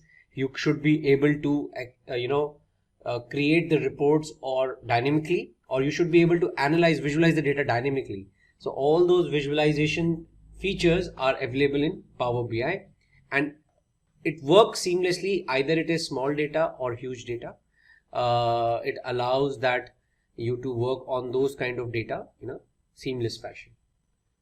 Right? So this is just a very quick example of how a typical dashboard looks like. Dashboard is nothing but, you have clubbed a couple of multiple reports on a single page, and if you change a filter, a single filter on the page, all the reports will honor that filter and the numbers will change accordingly.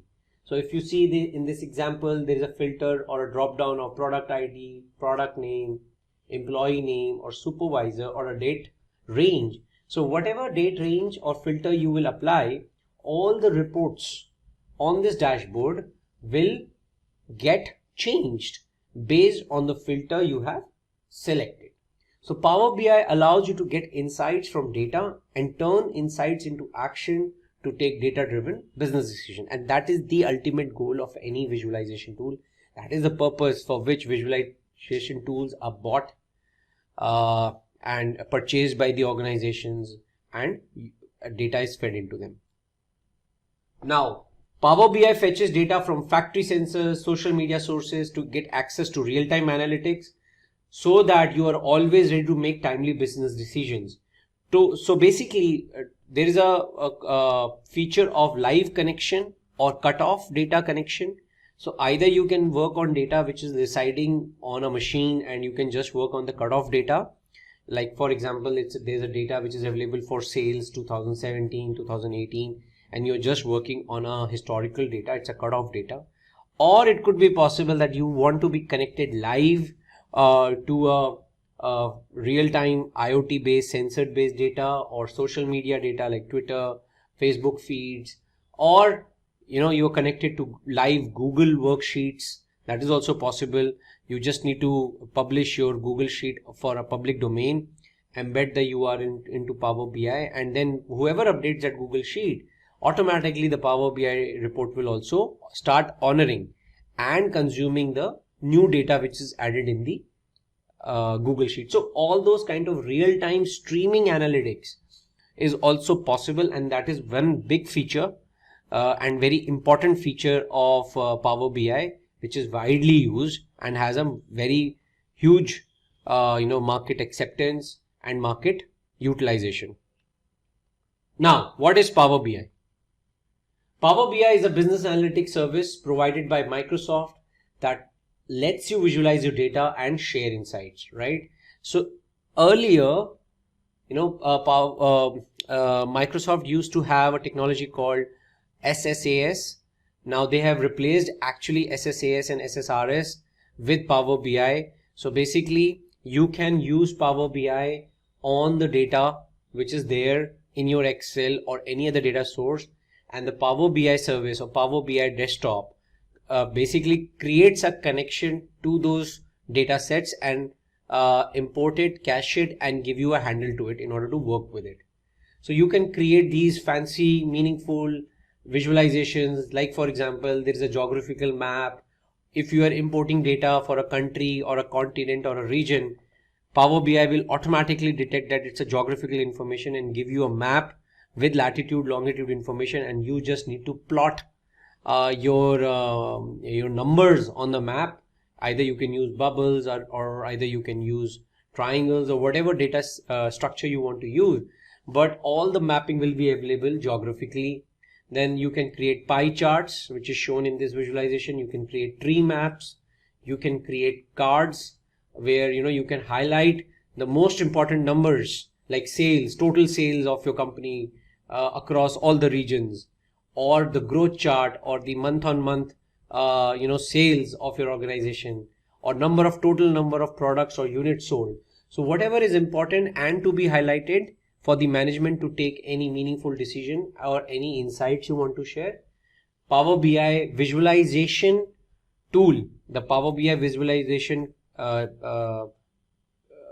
chart allows you to drag and drop and create wonderful reports. Okay. So what are the features of Power BI? So Power BI Desktop is something, a standalone tool which you need to install on your machine. It allows you to build reports by accessing data easily.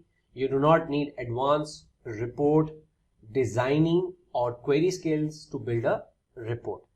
Though yes, it is beneficial that if you know some SQL programming, analytical programming, or you are aware of advanced features of any analytical tool, that might help you, but that's not a showstopper.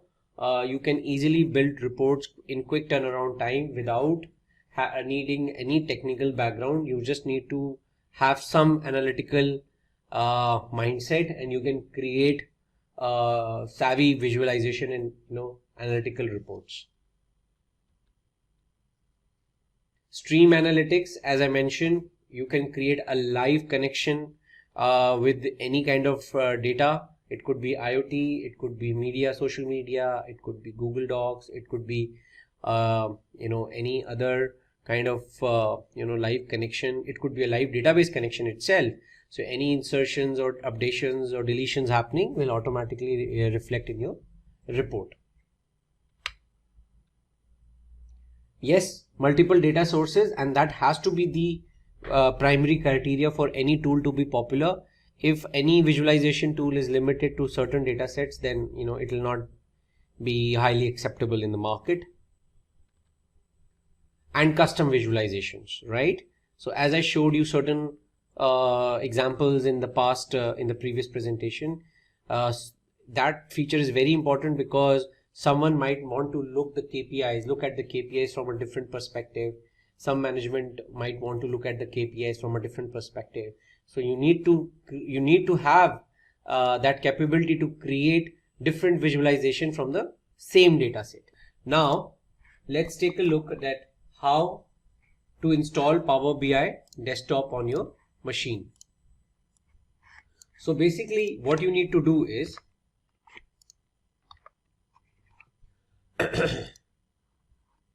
you need to go to this URL,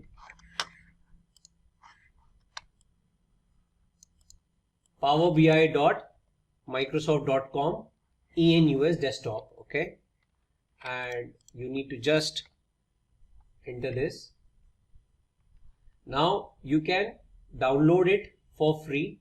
So just click over here and it will open Microsoft Store. So basically now what Microsoft have done in the latest operating systems is that when you are trying to download, you can actually directly go to the Microsoft Store and search for Power BI.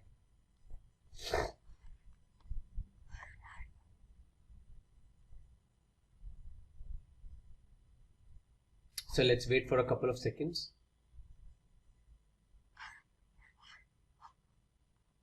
Right here. So Power BI Desktop in Microsoft Store.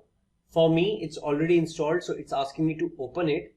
I'll open it in a while, but for anyone who is not installed, he will see the button of install over here, and it will automatically install in your machine, and then you can easily go and open Power BI Desktop. Now if I click open over here,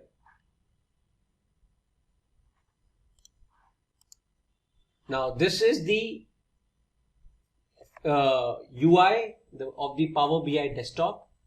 I'm not going to go right now in creating reports right away.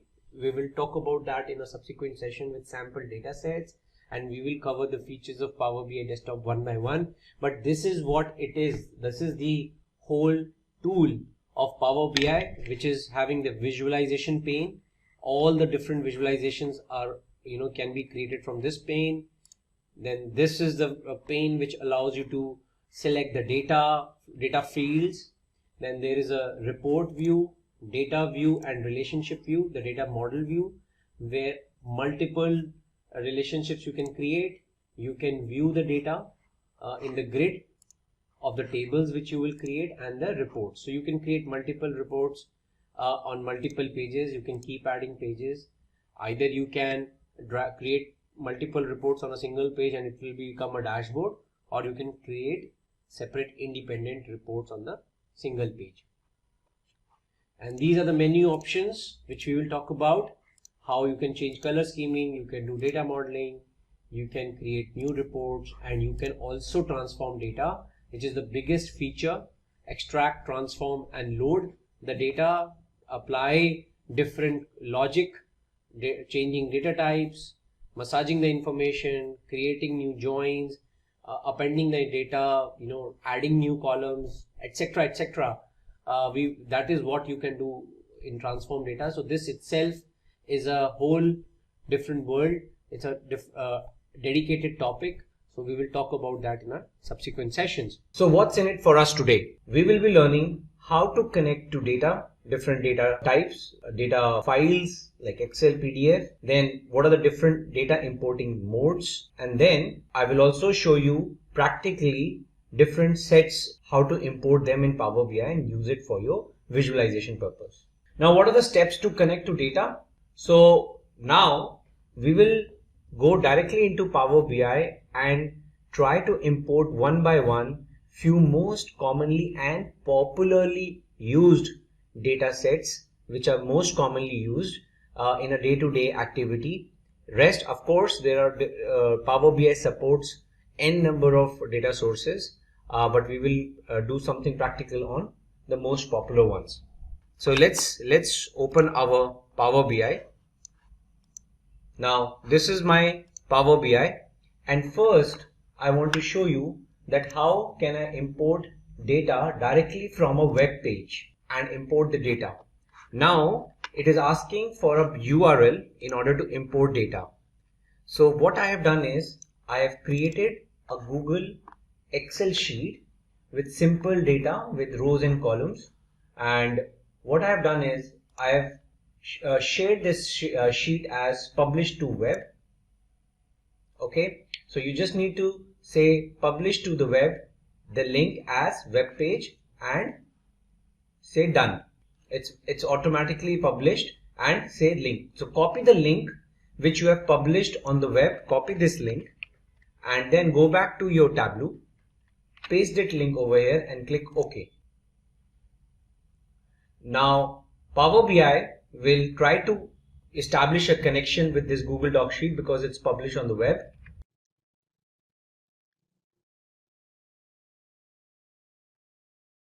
You need to wait for a while it is reading. Okay, now it has read one of the HTML tables, so I'll select this one. Now you can see it is showing me a preview of the table which is there on my Google sheet, right? It has 11 rows, so it has all showed all the 11 rows. So now I can go and transform this data because I can see my headers are there starting from the second row. So there's an opportunity for me to transform the data. So I'll go and transform it so that it looks clean. Okay, so first is I need to remove the first row, which is the null row. Remove the top rows. Okay, and then I need to use the first row now as a header. So you just click this option, use first row as headers. That's it. So now if you see my row ID, order date, ship date, all my data is now ready. So I can say close and apply. click apply changes. Now this is an example of web data import. You can go and preview your data. Right now, the biggest advantage of this data connection is that it's a live data. So for example, I insert another row.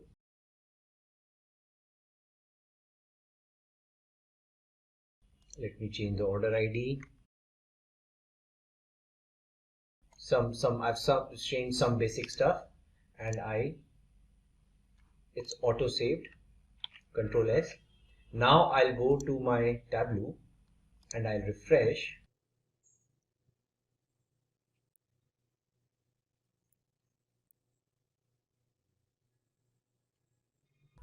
Now you can see as I refreshed my Power Query editor, I clicked refresh all and I got my new row which is there in the live data. I got that fetched from my I got that row, the row ID number 12. So I have to say close and apply.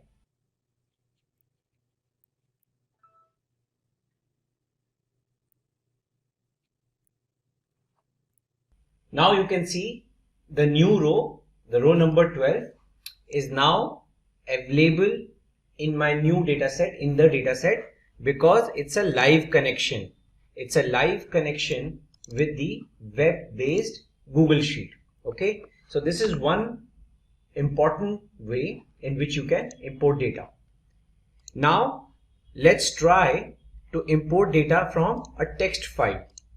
Now I have already prepared a text file called subcategories.txt. Now let me just open it in a notepad. Now it's a very plain simple file, tab separated file in which you have product subcategory ID, subcategory name and product category key. So basically to which product category this particular subproduct belongs to, right? So what I'm going to do is I'm going to go back to my get data option and I'm going to select text/CSV option and I'm going to select option mod product subcategories.txt. Okay, so now Power BI has identified that it's a tab delimited file, it has recognized the headers, etc. right, and I can now directly load this file. Okay, so now once the data is imported in Power BI, it is like irrelevant to me. It's a composite data import I am doing, right? So in my presentation, when I am talking about importing data, there are different importing modes, right? Data import can happen through different ways. Okay, one is direct query mode, in which I create a live connection to the database, which I'll also show you using MySQL and MS SQL Server. And also you can do a composite mode in which you can have data imported from Excel, plus you can have direct query modes. So you can have multiple modes to connect and create a composite data model, and that's what we are doing right now in our practical. So what we are doing over here is, one, we have imported data from the web. Second, we have imported data from a text table. Now after doing text, now our next task is to import from CSV. Let's try another one. So now I have imported product subcategory. Now I'll import a CSV file. So again I'll choose the option text/CSV, and now in this CSV file, let me open this CSV file and show you what is it. So this is a list of all my products, product key, product subcategory key, products, stock keeping unit, etc. A simple CSV file, and I'm going to import that. Okay, so now it is identified the delimiter is comma rather than a tab, and it has already recognized the headers correctly, so I'll load it. Okay, so now my products are there, product subcategories are there. For product categories, now what I have done is I have created a Excel mode now. So now Excel, I'm using to import my product category. So now I have to click on the option of import data from Excel, and I'll say product categories. Select the sheet, load, and now so my products, product categories, product subcategories, though with different data storage types, but still now the data is imported into Power BI. It is a composite data model. Now another very important data type which you can import is the PDF also, right? So what I have done is I have created a PDF called customers. My customers data is lying in a PDF.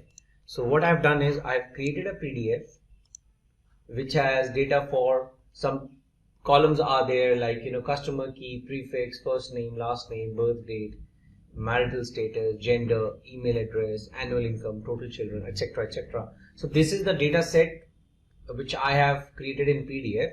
So what I'm going to do is I'm going to select PDF now and import customers.pdf, and see it has recognized my table on page 1 which I'm going to load. Okay, you can rename this as PDF table.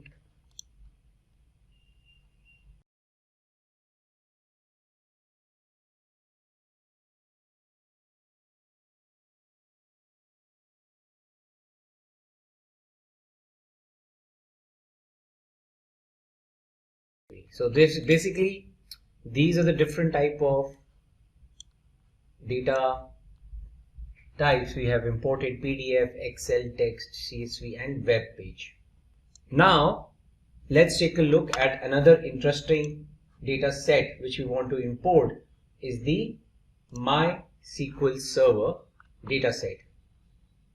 So what I have done is I've already installed MySQL Server on my local instance, and there's already a schema of SQL live tutorial over there, and I have certain tables already prepared over there like department, employee, etc.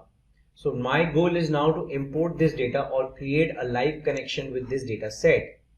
Now in order to import my SQL database connection in Power BI, you need to first download a connector, MySQL Power BI connector.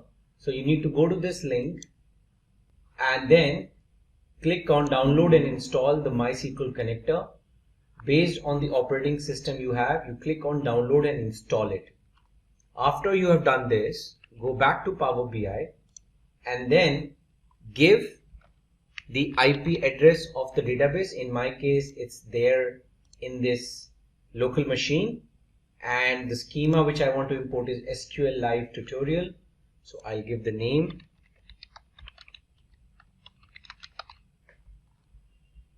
click connect.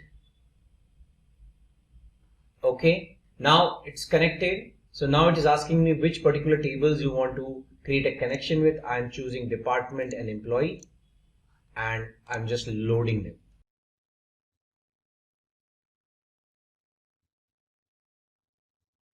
Okay, so now this is the exact data which is there in the employee and department in MySQL. Okay, so this is one example of how to create connectivity between Power BI and MySQL. Now I want to do the same thing using SQL Server, Microsoft SQL Server. So I have also installed Microsoft SQL Server on my machine, and I have used the SQL Express. So this is the name of my server, so which I'll copy the server name and go to get data, select SQL Server,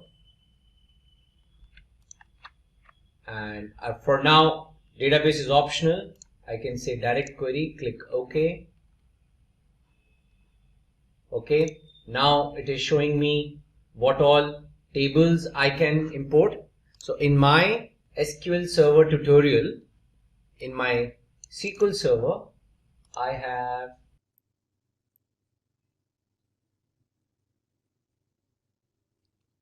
I have these three tables: customers, employee attrition, Olympic events. So I can use probably the customers one, which is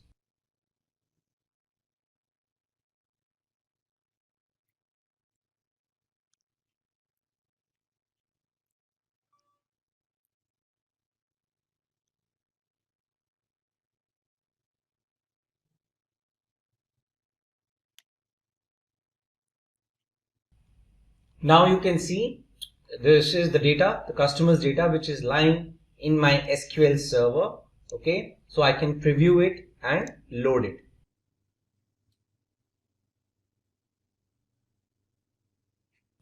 So now you can preview the data in Power BI. That is, this is the data. So I can rename as customers from MS SQL, and this is from MySQL, and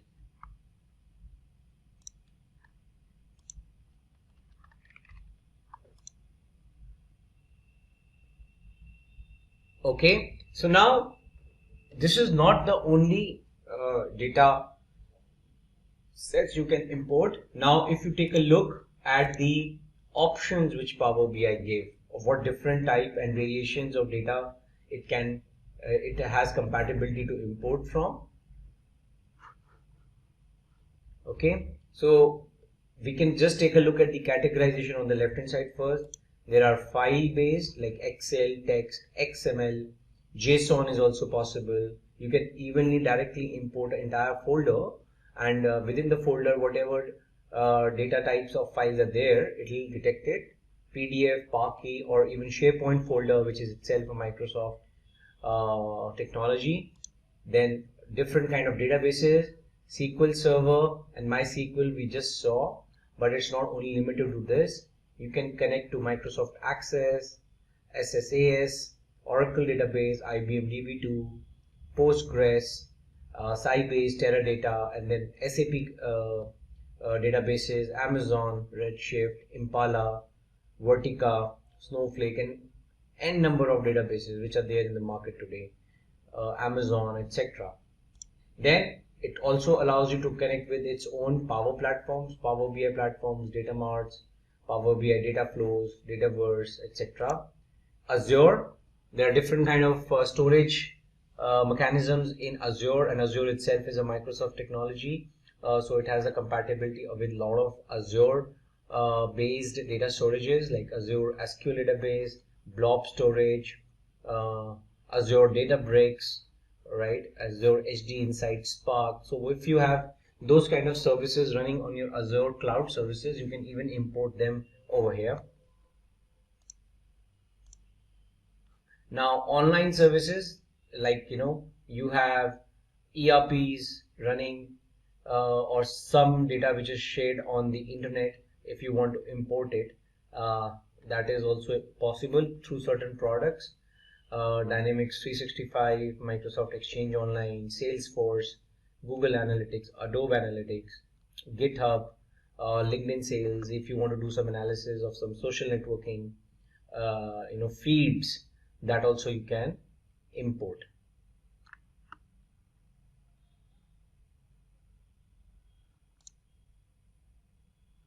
Then other miscellaneous are also there: web-based, Hive, R script, Python script. If there's something to import, get data from Google Sheets, like we saw one example in our video right now. So there are multiple options available.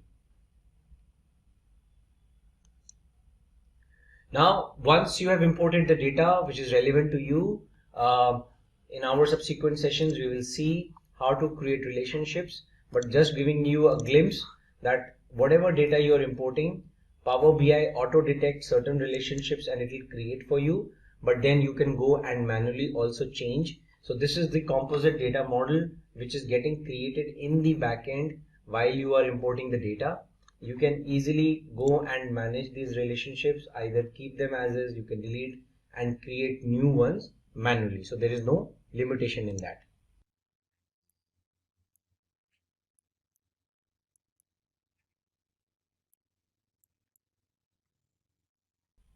So this is what we have witnessed. We have imported data from different files types, data types, and then we have tried to, once it is imported into Power BI, then there is no limitation of how you use it. You can create visualizations across different data sets and then create your standard reports.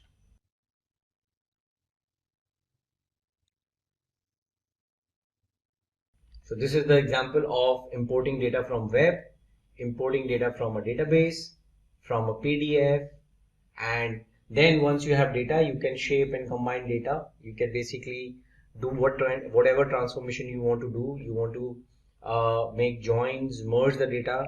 So for example, if we go back to our Power BI, and if I go back to my transform data section, now as I have now different data sets available with me, I can do any kind of operation transformation on the data, right?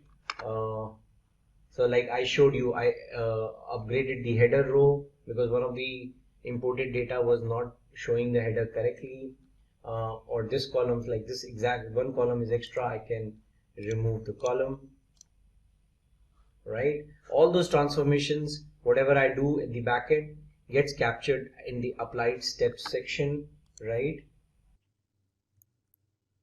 This is the customer data. You can create, you can merge it, you can append it, with other data sets, right? Let's, for example, I want to create a merge data set of my categories and subcategories. So I can say select these two data sets and say merge queries as new, and I can select product categories and product subcategories, select product category key on both the sides, and then they do a left auto join. So whatever product categories are there, I'll get the subcategories associated with it, and I'll create a new table which will have, now I have the table which has the category and the subcategory and subcategory in one table itself. So I can rename it now to as category subcategory table. It's a merge. Basically, it's a join between category and subcategory, and now I have a common table, right? And I can close and apply. So imagine I have created a new table which is created from one data set which is Excel based, and another data set which is text based. See this category subcategory table. So now I can use it the way I want in my visualization reports. So that's what the presentation says, right? That once you have the imported data, you can shape, you can combine, you can adjust, you can do whatever transformation you want to do and create your visualization. Okay, so what topics we are going to cover today? We are going to talk about different types of data modeling, and the most important part and aspect of data modeling is the cardinality.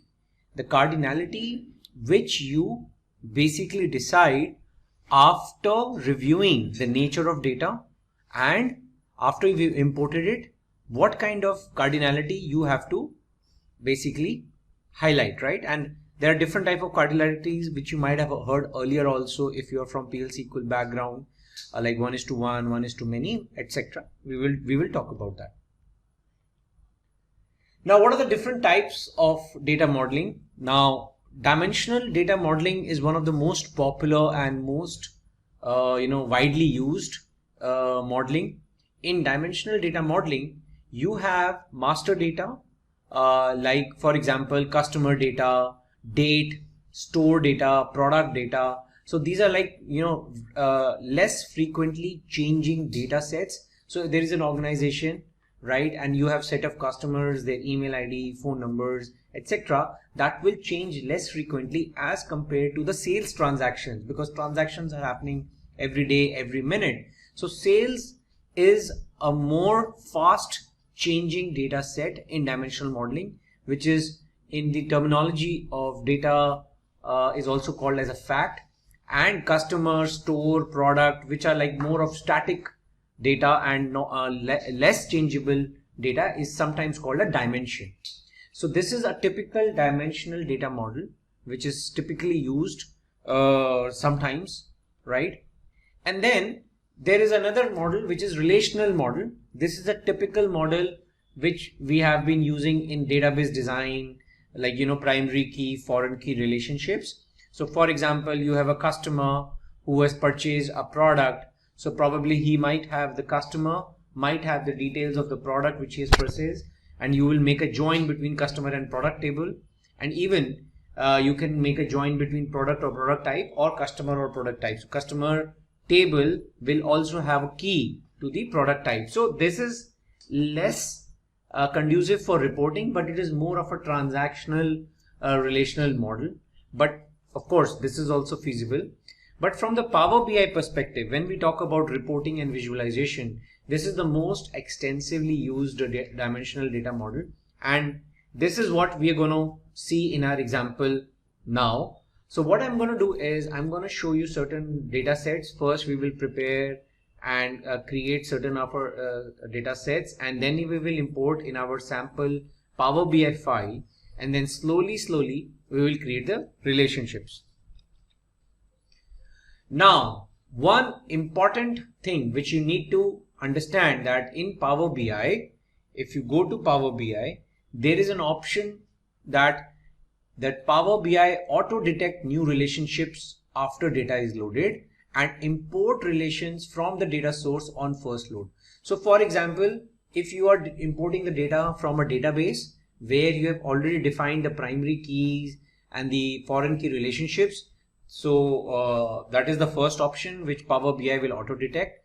And secondly, if suppose you are importing two different kind of data sets, one is Excel, one is CSV, and if Power BI detects a common column, key columns, it will auto detect a relationship which you can go and later change, modify, manage in your relationship menu, manage relationship menu in Power BI, which I'm going to show you. Okay, so if I open a Power BI, and this is where the option lies, go to File, go to Options and Setting, Options, Data Load, and these are the two options which are by default checked. You can uncheck it and manually prepare relationships. There's no limitation to that, but if you keep it checked, then Power BI will do its job to detect the relationships. Okay. Now coming to the next important factor, cardinality. Now before I start playing around with my data and start showing you certain relationships, it's very important to understand these four types of cardinalities. One is many to one, right? So basically, many to one means that many orders contain data of one customer. So per order, one customer is there. So from customer to order or product or delivery address, it's a one-to-many relationship. And from the other side, from order to customer perspective, it's a many-to-one relationship. Okay. Second, other cardinality is 1:1. 1:1 relationship is only applicable when you are saying it's an extension of the current table. So for example, in one table you have employee details and you are extending the details of the employee in another table like employee address, employee ID. So that is like 1:1. There is no multiple records of a single employee. In the address table, only one employee ID exists, right?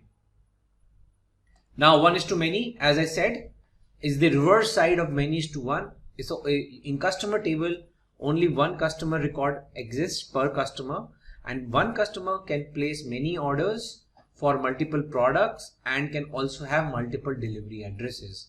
So that way, this is a typical 1:many relationship. We will be seeing this example also in our sample data set. And last is the many-to-many relationship. Now, many-to-many is a very typical example, so which I'm going to show you practically. And in our case, we will see that, like for example, you have placed an order for a particular product, but there are multiple fulfillments which has happened. So suppose you made order for 10 products, but at the back end, when the company is fulfilling, it is first fulfilling the first 2 products, then the rest 3. So basically the fulfillment is happening in batches. So one order ID might have multiple fulfillments for the same order ID. So there will be a many to many relationship, which I'll show you practically. So now with this background, let's start importing our data. Now the first important thing which we need to import is the master data. So first I'll import all my master dimensions which I'm going to use in my example. So first is the customers table, customers data.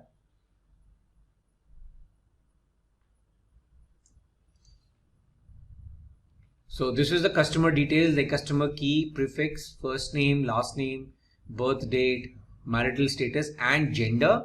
Some redundant columns are also present, but we'll remove it.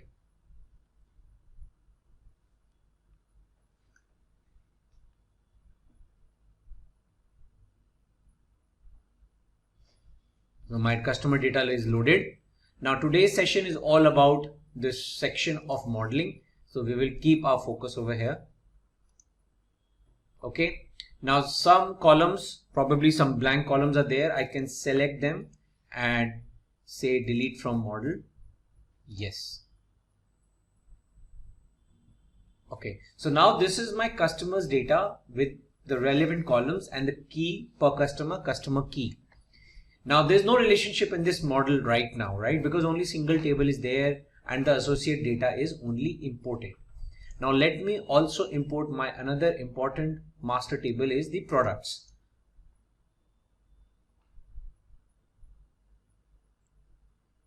Select the product data, product key, product subcategory, product SKU, product name, model name, product description, color, size. So just see all the relevant information only specific to the product is available. So I'll import it. Okay. Now see, there's no relationship between product and customers directly because unless a customer makes an order, places an order for a particular product, there is no join, right? So now between these two tables, the most important now another table which will now make sense is the sales order table, sales table.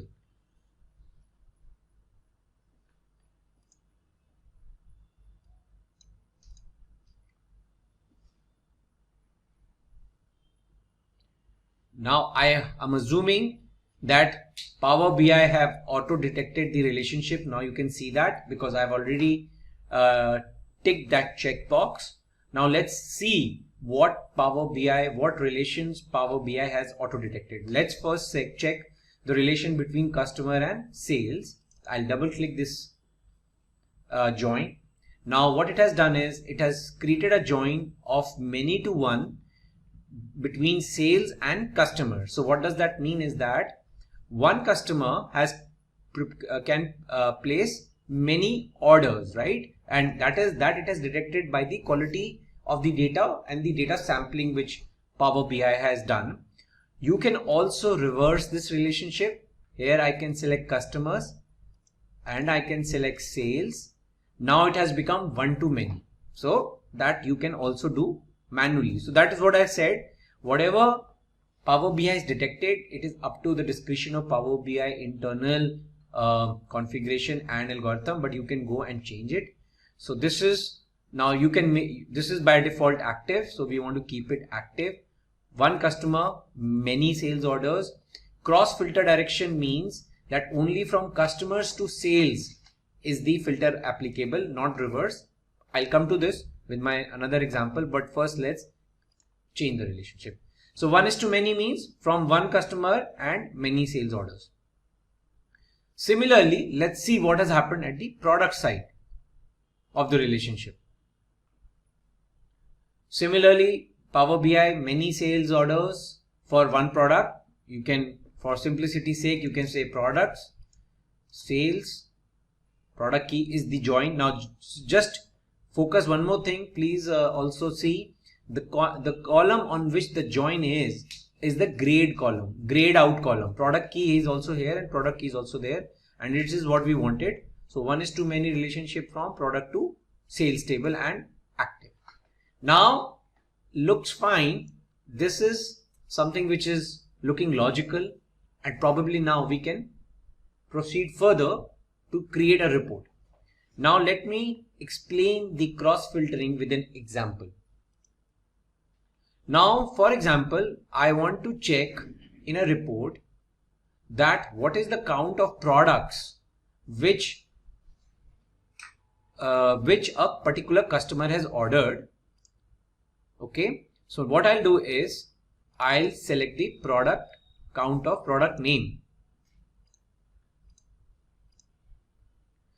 Now if you see, and for each customer, in front of each customer name, the count is coming as 293, 293. It is getting repetitive because there is a one-way filter between customers and sales and products, right? So this join is single-sided. It means that from customer to product, you can't find a relationship because it's a single side cross filter, right?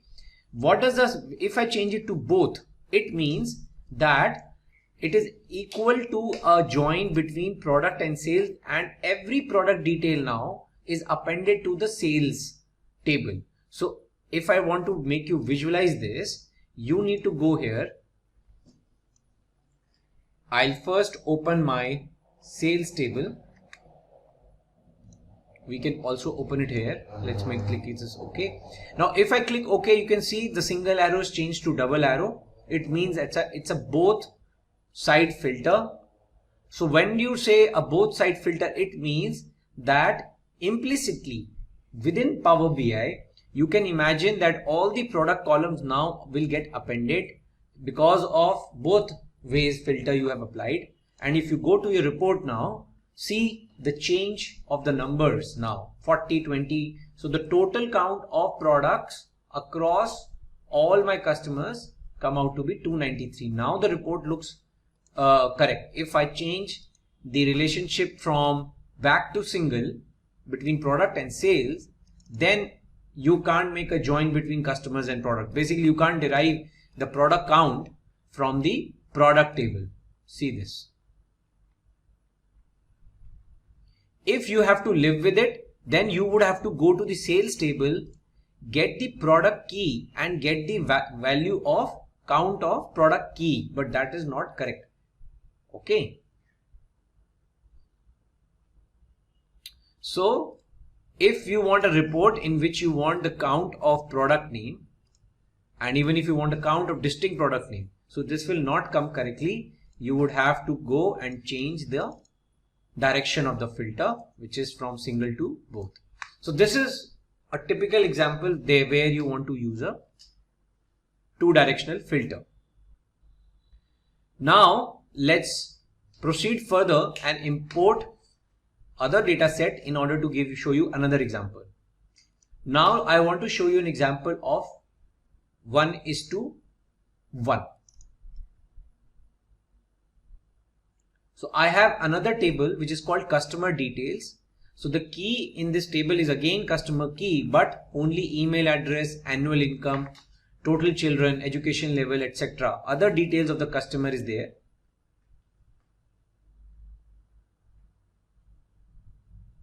So I'm loading the customer details. Now you see it has auto detected a 1:1 relationship.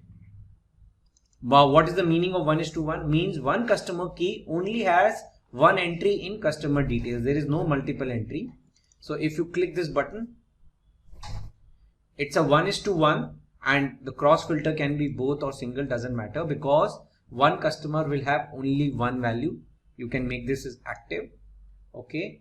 And if you go to the customer report table, you can now easily associate a email address with the first name. You will get 1:1 record.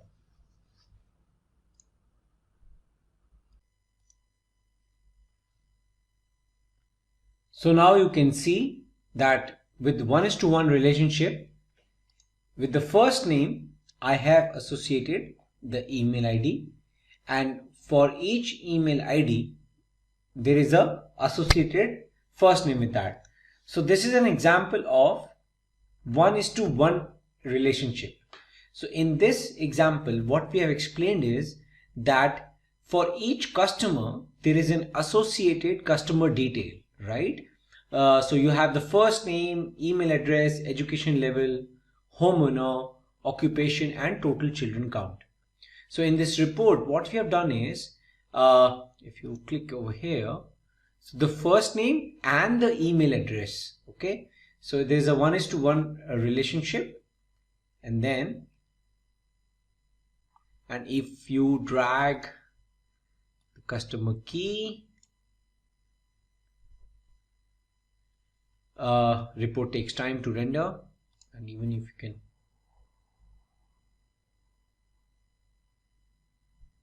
so this is the reporting output. You have the customer key, first name, associated email address, and the count of product names which the customer has ordered. Now this is an example of 1:1. Now I want to show you an example of many to many. Now for that, I'll import my fulfillment data set.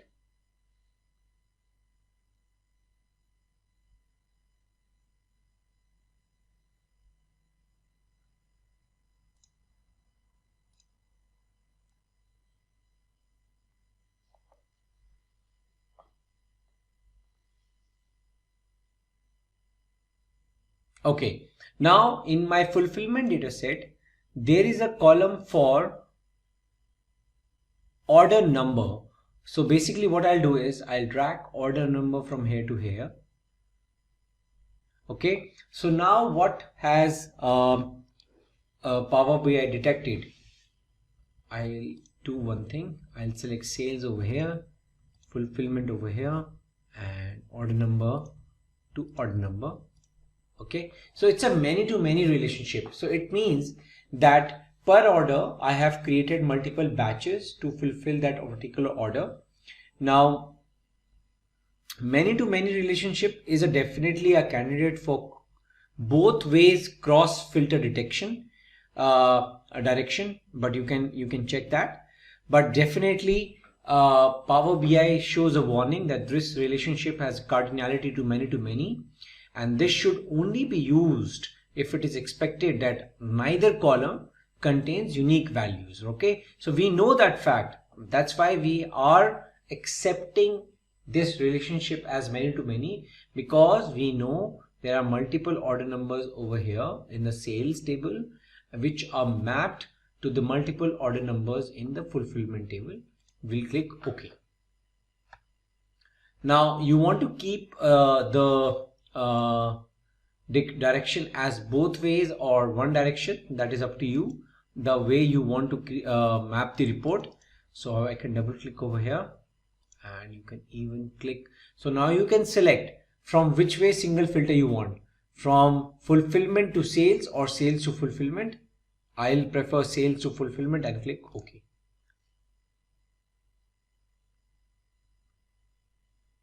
Okay, now we have all our different kind of relationships over here, which we have tried to shortlist: one to many, many to one, 1:1, which is this example, and many to many. Now if I show you further relationships which you can keep on adding, like for example I have the example of territories. Now in which particular territory the sales was done, so I can map it over here.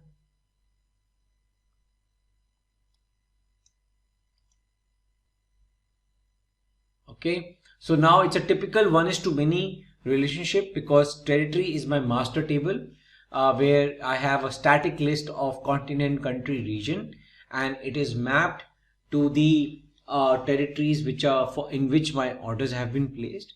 So it's a typical 1:many. So that way, you can keep on adding data. Then you have details of returns.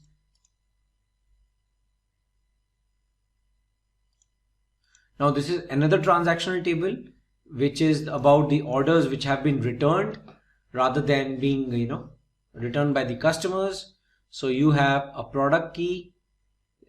So automatically Power BI has detected a relationship between the product key and the product table, right? And even if you can join the territory key, in which territory the return has happened, right? So mostly the most common relationship which you will observe is the 1:many, because as I told earlier, the most common relational model is the dimensional model.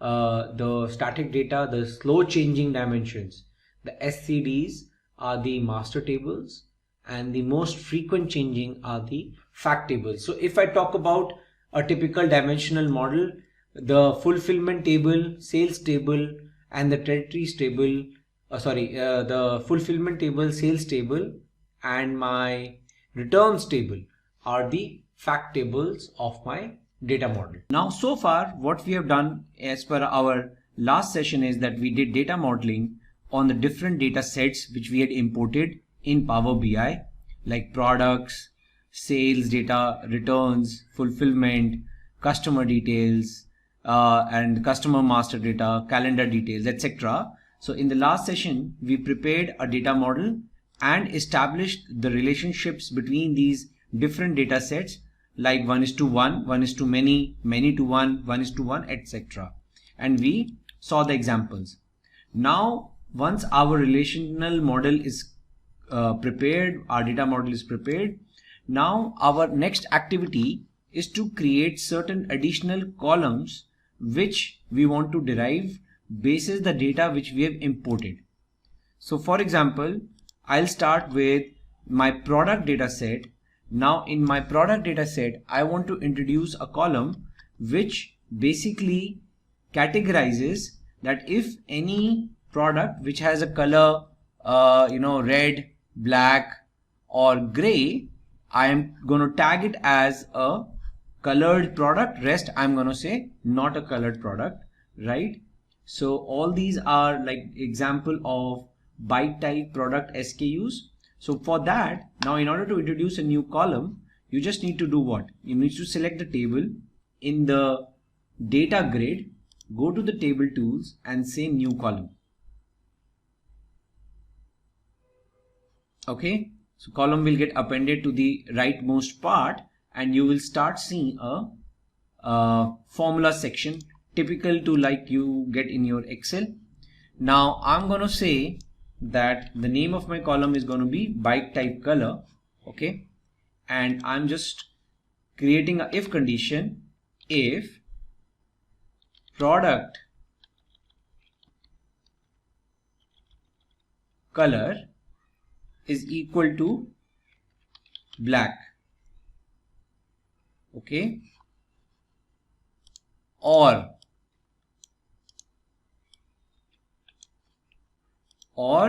if it is equal to red, or if it is equal to gray, then say yes, it's a colored product, else say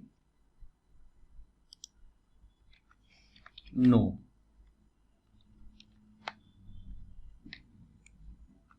Okay, so now you can see basis the product color red and black, they are saying byte type color yes, blue is no, multi is no, etc, etc.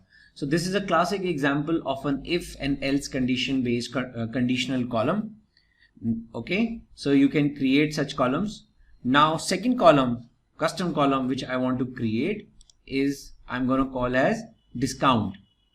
Now basis the pricing of my products, I want to associate certain discounts which I am ready to give to my customers basis the product category, like what is the pricing of the category. Again I'm going to make use of if else, but in a nested way.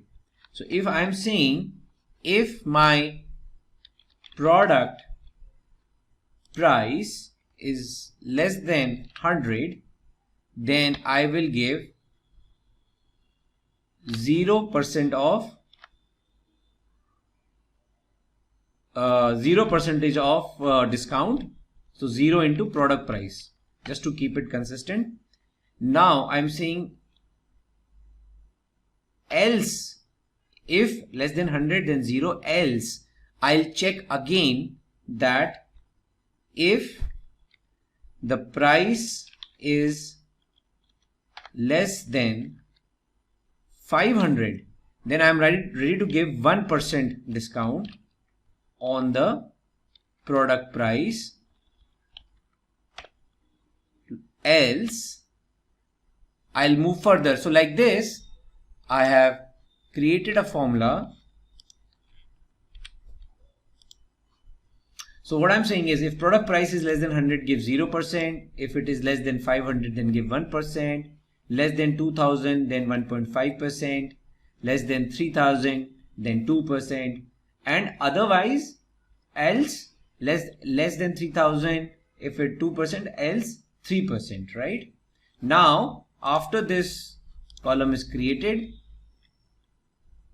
now you can check, right? So this, see, the product price for this particular product, it is less than 100, so that's why there is no discount. It is between 100 to 200, then this has been given a 1% discount. So like this, all the discount column is now calculated. Now this column is available just like a regular column in my product table. Now after this, I'll go to my sales table.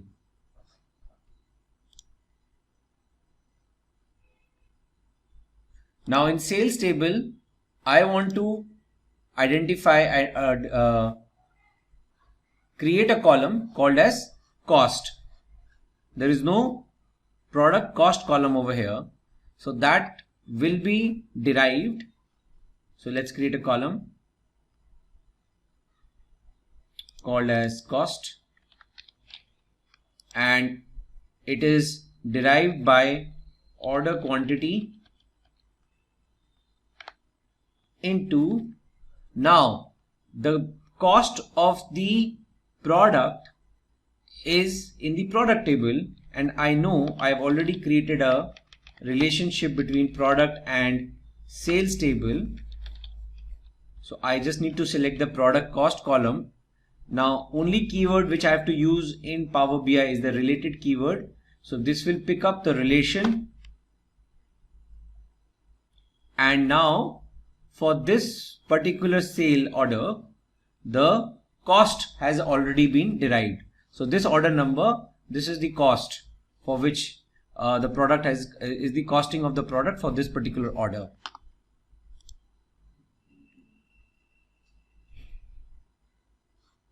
Okay.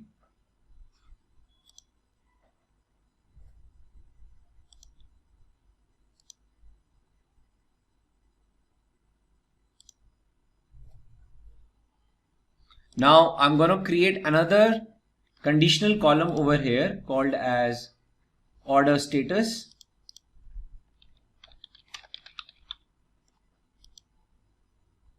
I'm saying if any order whose order quantity is greater than 2, then for my organization it's an urgent order, else it is a normal order.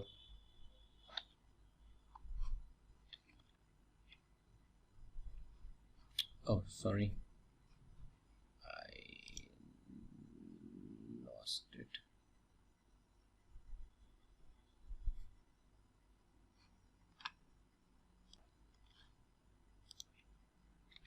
So this is my order status column, and I have my order quantity, urgent or normal. So any order which has order quantity 1 is normal. Any order which is having order quantity as greater than 2 is urgent. You can see this. So there's this whole Power BI tabs and sheets allow you to also review the data, what you're doing. So it's very convenient.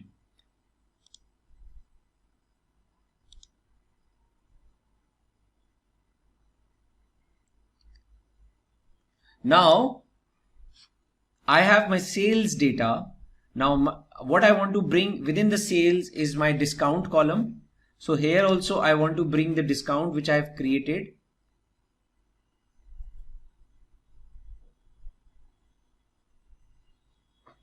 So I'll say discount.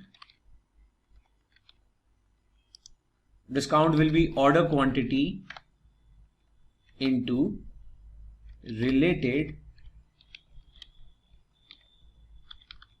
product discount, right? So the discount calculated column which I had created under products, I'll bring over here. Now I am creating the order level discount. So if you see, for this particular order, there's a 25 for 25 rupee discount at the cost is 100,000 rupees. Okay.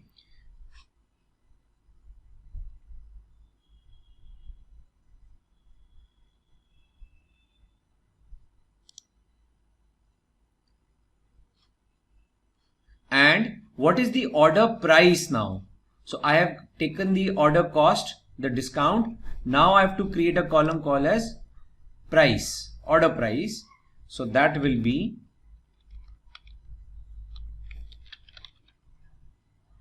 again order quantity into related price, which is per product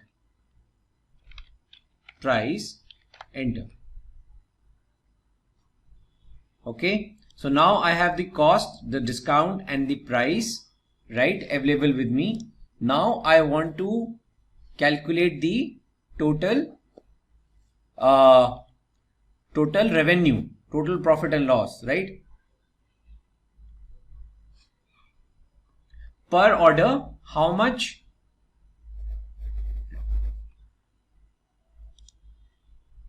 So first I'll calculate per order how much revenue I am generating. So now I have to generate a column called as revenue.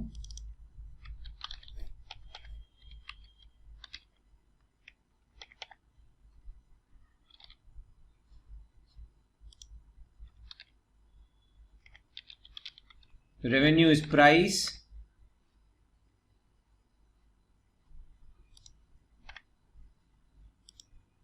minus discount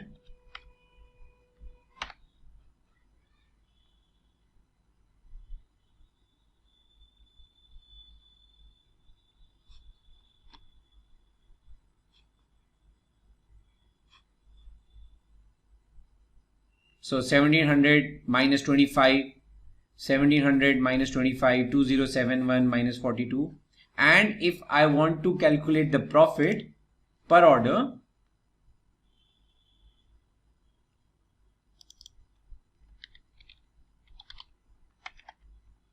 then it is revenue minus cost.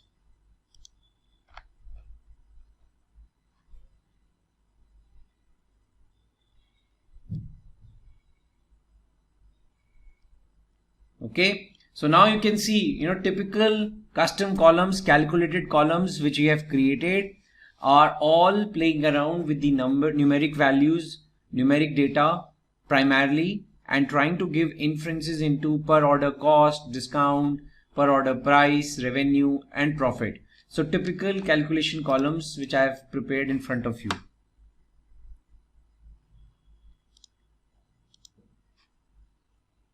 Now let's take a look at other different variations of custom columns.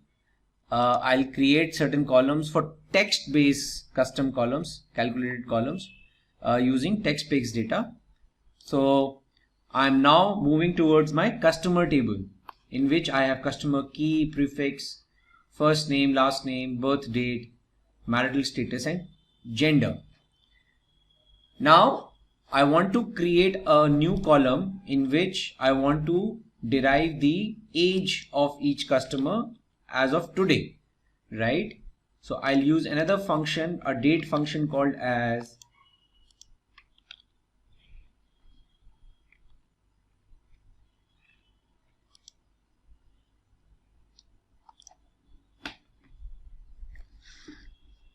date diff. Now date diff, so I want the difference between the birth date of the customer and as of today in years.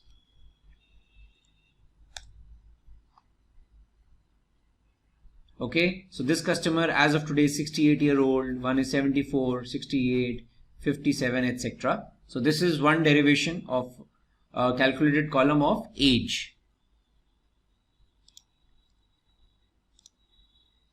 Let's take another example. Now this is a text based column where I want to derive the full name of the customer.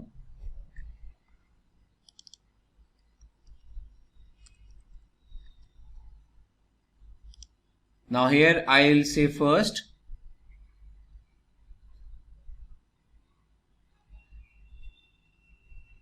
lowercase, in lowercase I'll concatenate the prefix, then ampersand, space, ampersand, first name, ampersand, space, ampersand, last name, and closing brackets, etc. Full name. Okay, so this is an example of full name in lower cases. Now another calculated column, conditional column at the customer level. I want to identify a flag which says who is my target customer basis the demographics shared over here. Target customer. So I'll say if the marital status is equal to M and total children,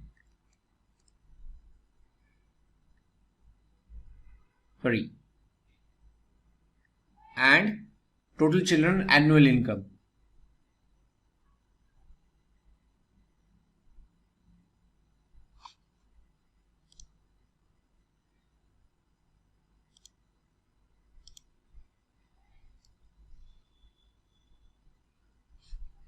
So okay, so let me change the logic a bit. So marital status is M and age is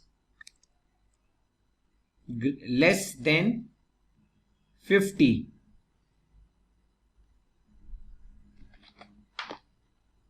These customers are my target customers. Okay, so I would say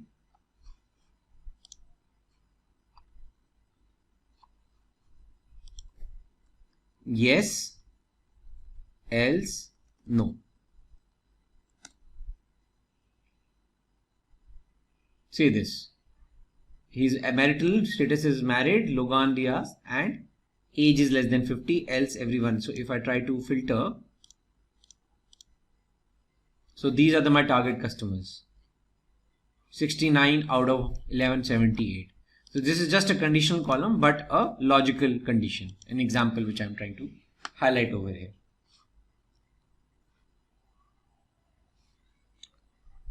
Okay, now let's look at certain calendar date oriented columns, calculated columns. Very typical, like now I have a simple date column. Now I'll keep adding certain columns which which will help you understand how you can do some calculations on the dates. So like for example, I want a date which is 12 days after the current date, the date in the column. So just simple 12 days after, select the date and add 12.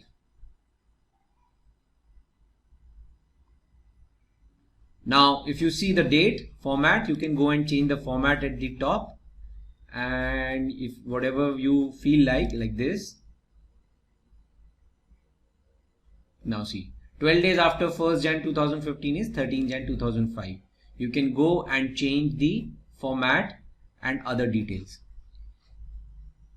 Let me also show you, if I go to my cost and other columns, I can go and change the format. This is like a currency, cost is currency. So I can go and select the change the currency type, and you can even show the dollar value or whatever currency type it is. So for numbers you can do currency, or text or dates you can select the format. So this is available at the column tools level. Now in customers, like we had our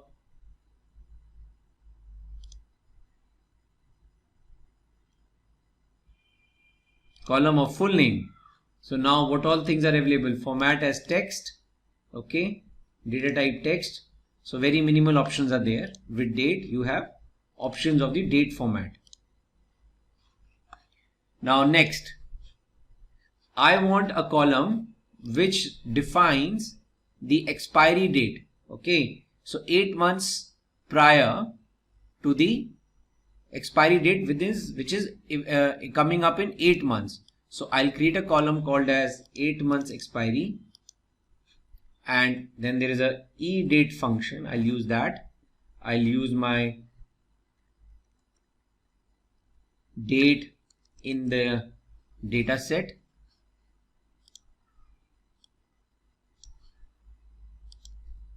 comma, I'll say 8. So now this date column will append 8 months to my actual date, and again I can go and change the format.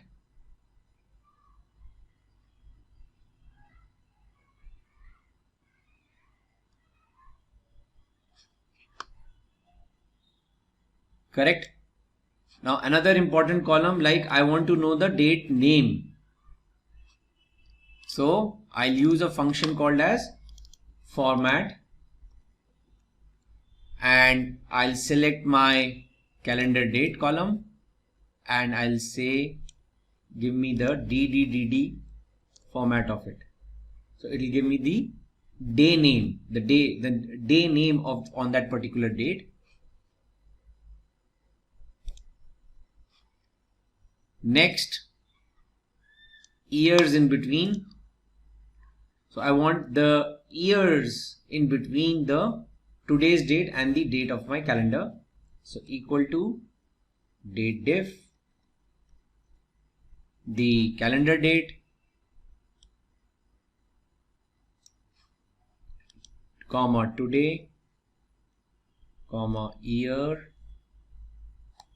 end.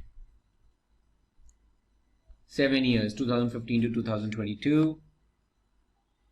Then last date of the month. So if I want what is the last date of this particular calendar month, I will use a function EO month, which is there available in the Power BI. So I'll say last date of the month equal to EO month. Then just select the calendar CSV date, comma 0 in months, and enter. Change the format.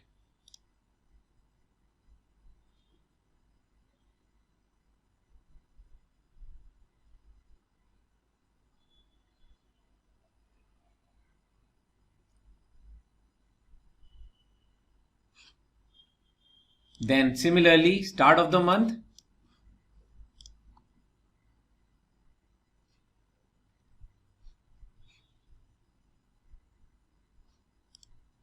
So I'll use a function called start of month. So for all January dates, end of the month is 31st Jan and start of the month will remain 1st of Jan.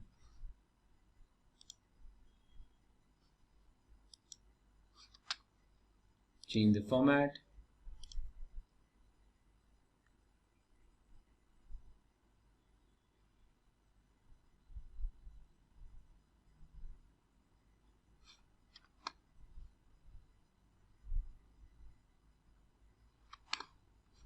Next, I want to know what is the week number of that particular date. So now there is an inbuilt function called week number, week num, and just pass the date and you will get the week number first week of the year, second week of the year, etc.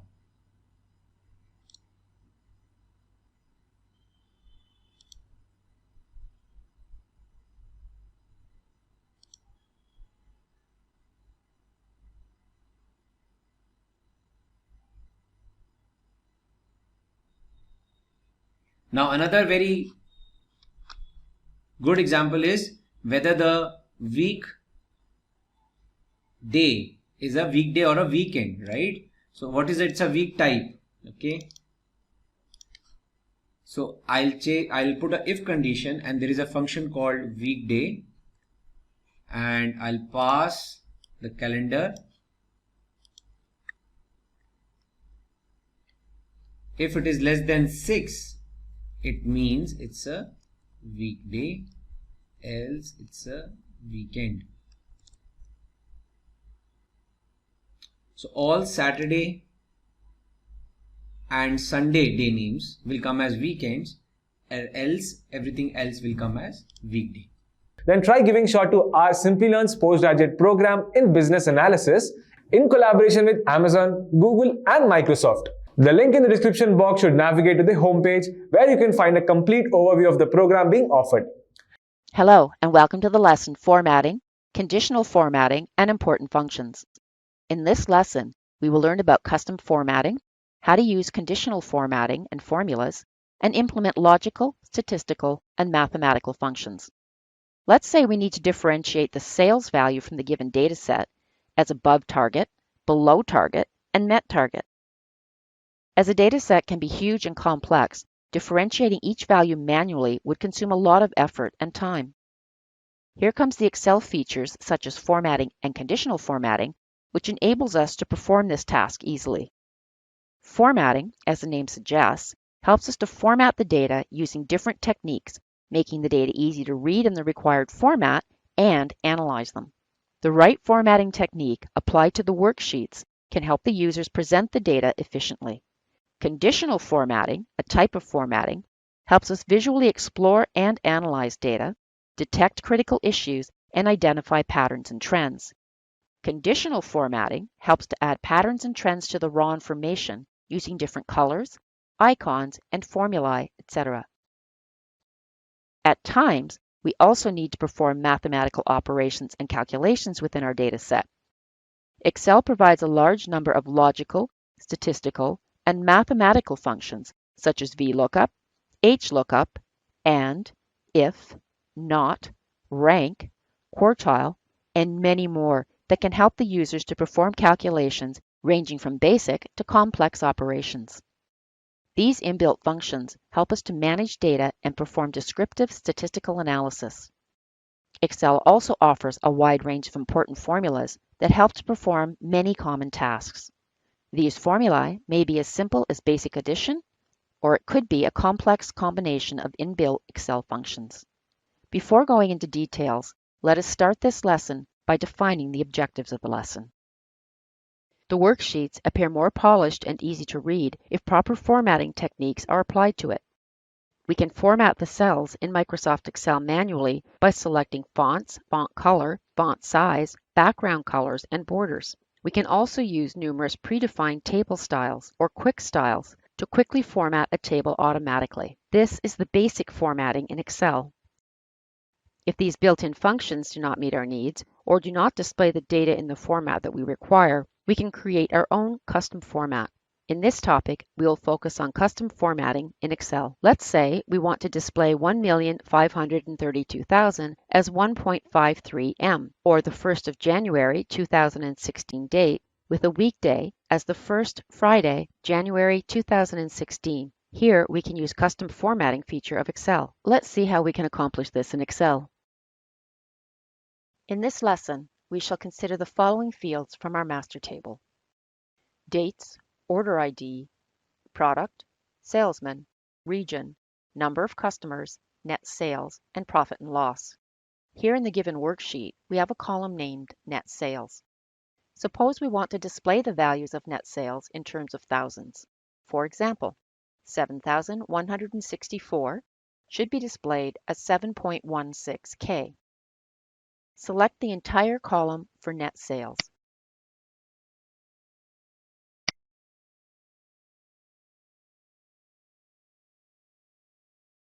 Under the Home tab, click the drop-down present in the Numbers panel.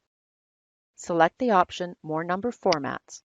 A Format Cells dialog box appears. From the category list, select the type as Custom.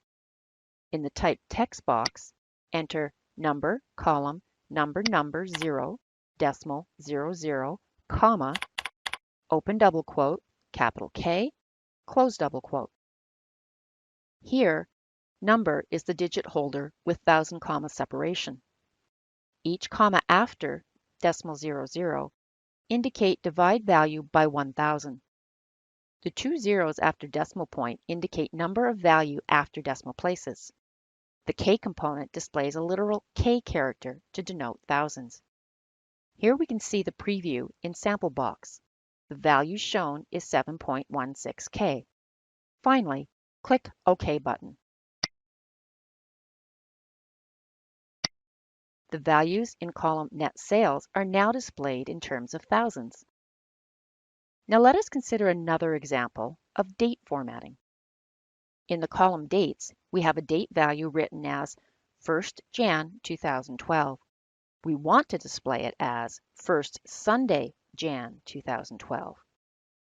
First, select the column containing dates. Under the Home tab, click the drop-down present in Numbers panel. Select the option More Number Formats.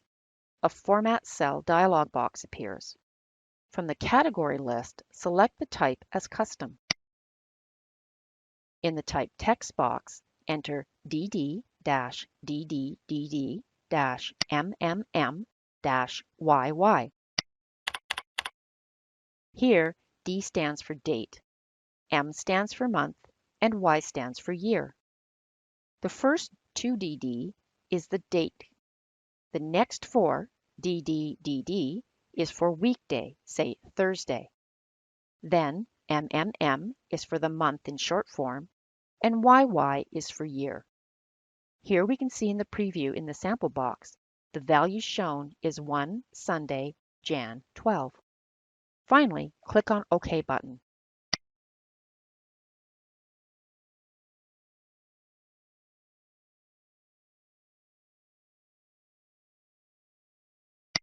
Thus, the custom formatting helps us in changing the appearance of the cell value according to our needs. A worksheet may contain thousands of rows of data. By simply examining the raw information, it would be difficult to see patterns and trends. Conditional formatting helps us visualize data that make worksheets easier to understand. It quickly highlights important information in a spreadsheet by using colors, icons, and data bars. It changes the appearance of one or more cells when the cell value meets certain criteria. To do this, we need to create a conditional formatting rule. For example, a conditional formatting rule can be, if value is greater than 5,000, color the cell yellow. By applying this rule, we will be able to quickly see which cells contain values that are greater than 5,000. Let us understand this with the help of examples. Consider the given sales table, which depicts the amount of sales done by each salesman. Here, we want to highlight the duplicate order ID values. First, select the order ID column. Click Home tab. Under Styles panel, select the option Conditional Formatting. From the drop-down menu, hover the mouse over Highlight Cells Rules and select Duplicate Values. A Duplicate Values dialog box appears.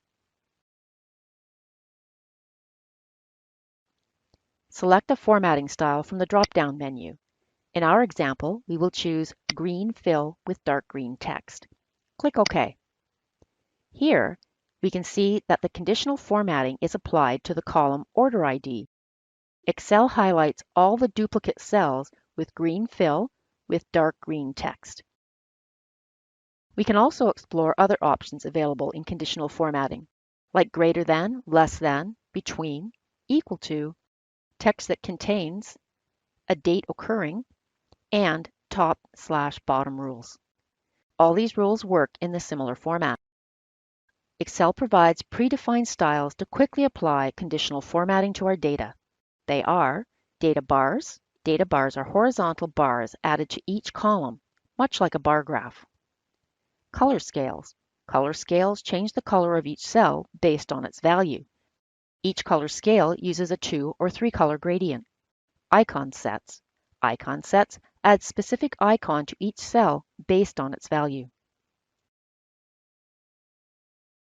Let us consider another example to explain how icon set rules are used. Consider the given sales table. Here, on the basis of the sales amount, we want to apply the icon set rule.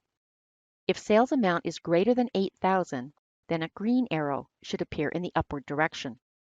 If sales amount is between 5,000 and 8,000, then show a yellow arrow in the horizontal direction. And if sales amount is less than 5,000, then show a red arrow in the downward direction. To perform conditional formatting, select the desired cells,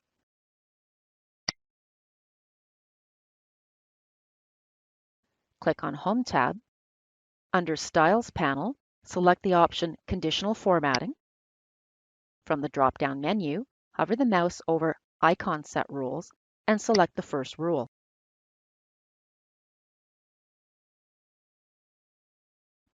Again, click on Conditional Formatting, select the option Manage Rules from the drop-down. A Conditional Formatting Rules Manager dialog box appears. Go to Icon Set Rule and select 3 Icon Set Rule.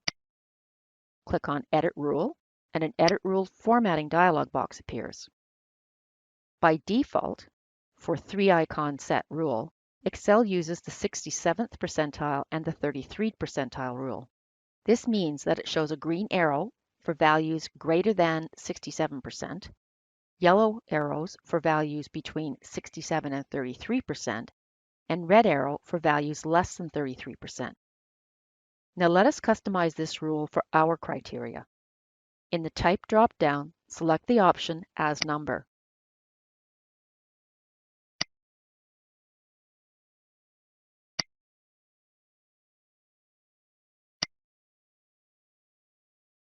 In the Value Reference box, enter value as 8,000 for green color arrow and 5,000 for yellow color arrow.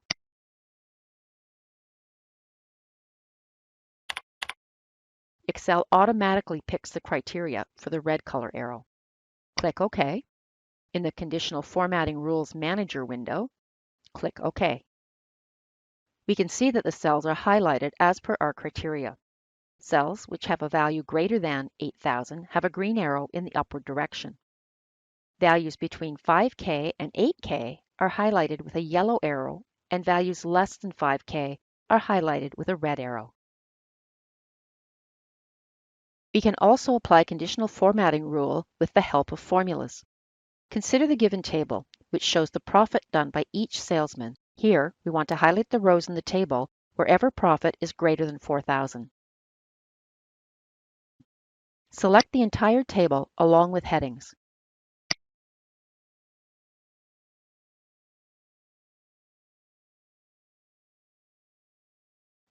Click on Conditional Formatting. Select the option New Rule from the drop-down. A new formatting rule dialog box appears. Under Select Rule Type, select the option Use a formula to determine which cells to format.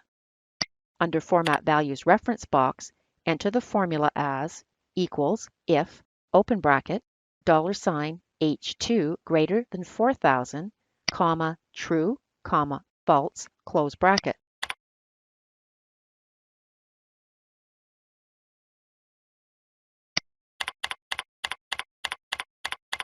This will apply formatting to a cell if the profit is greater than 4,000. Click on Format button. From the Format Cells dialog box, select the Fill tab. From the Color dialog box, select the color as green. Finally, click OK.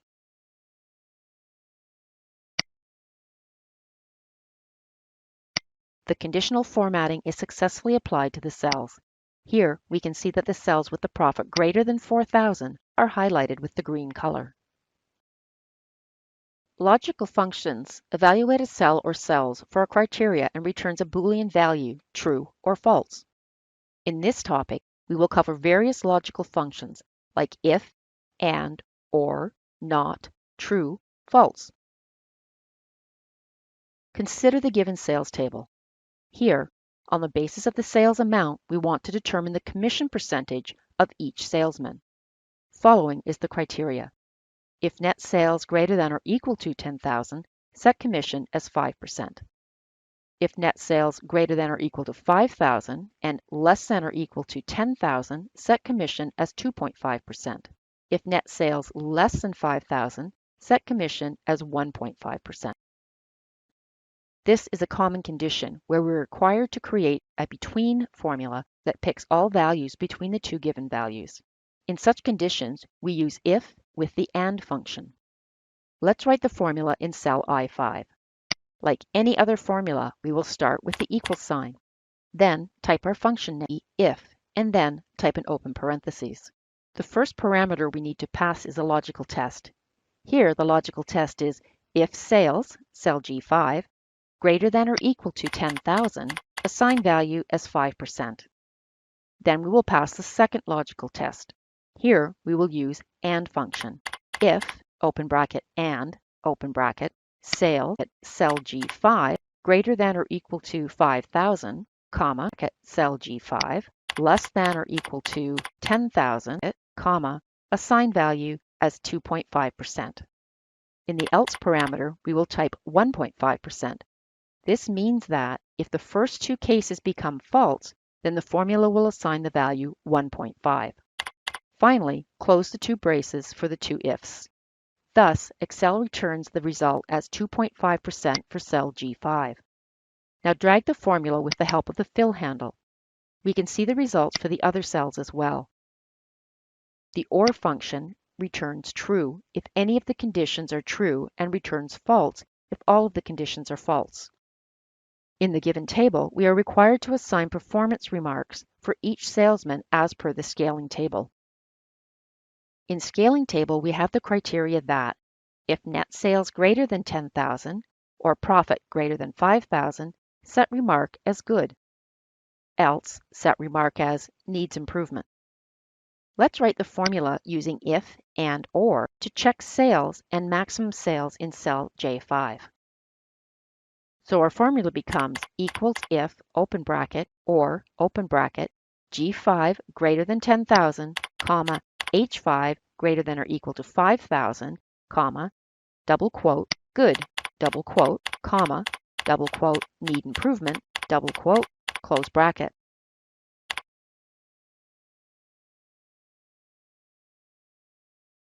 Let's drag this formula across the cells with the help of the fill handle. This formula will return true if any of the condition is true. Thus, in the given example, the cell J9 returns good, even if profit is less than 5,000. Our next function is true/false. True/false returns true and false respectively if we write them in any cell. The not function reverses the result of the function. If result is true, it returns false, else true. Let's write formula as equal, not, open bracket, K5, close bracket, in cell L5. This returns the result as false. Let us now study about different lookup and reference functions used in Excel, such as VLOOKUP, HLOOKUP, match, index, and offset function. The VLOOKUP function lets us search for specific information in the current worksheet. Say we have a list of students with marks. We can search for the marks of a specific student. If our table is in horizontal format and we want to determine a specific value, then we use the HLOOKUP function. Consider the extract from our master sales table. The table depicts sales information based on order ID, products sold, salesmen, and net sales. Now we want to determine the net sales corresponding to order ID 1121. Let's understand how we can accomplish this using the VLOOKUP function. Note that VLOOKUP function is only used for vertical tables. Let's use cell I2 to add the formula. Like any other formula, we will start with the equal sign, then type our function name, VLOOKUP, and then type an open parentheses. Now we will add the arguments. The first argument is lookup value. Lookup value corresponds to the value or item we are searching for. So in our example, it will be order ID 1121, cell H2. The second argument is table array. Table array is the cell range that contains the data. In this example, our data is in cell B2 to E40.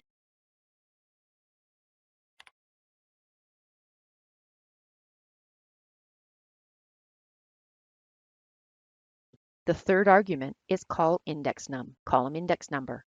The column index number is the column number in which we are looking for information. Here, in our table array, net sales is the fourth column, so our third argument will be 4. The fourth argument is range lookup. This value corresponds if we are looking for approximate matches or not, and can have value either true or false. True denotes the approximate match, and false denotes the exact match. Here, we will pass false. Finally, close the parentheses. So our function has the form equal VLOOKUP, open bracket, H2, comma, B2 colon E40, comma, 4, comma, false, close bracket. We can see that the function returns the value as 2277. Note that the VLOOKUP function works from left to right. That means the lookup value should always be present in the leftmost column of our table array. If our table is in horizontal format and we want to determine a specific value, then we use the HLOOKUP function. Consider the given table. Let's write the formula in cell I4. We will start with the equal sign, then type our function name, HLOOKUP, and then type open parentheses. The first argument is the lookup value. So in our example, it will be order ID equals 1121. Cell 84. The second argument is table array. In this example, our data is in cell G8 to AS11. The third argument is row index number. Here, our table array net sales is the fourth row, so our third argument will be 4. The fourth argument is range lookup. Here, we will pass false. Finally, close the parentheses.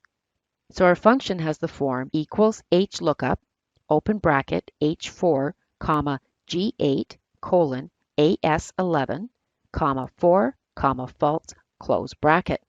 The function returns the value 2277. Note that HLOOKUP function works from left to right. That means lookup value should always be in the topmost row of your table array.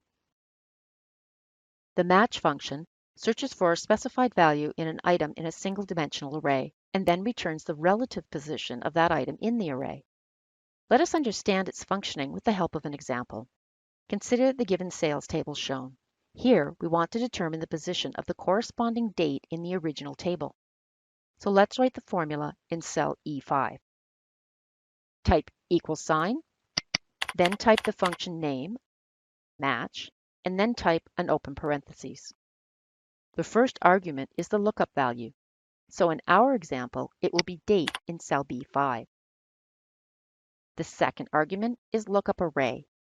The lookup array is a range of cells that contains the value we are searching for. In this example, we will select the cells B17 to B1342.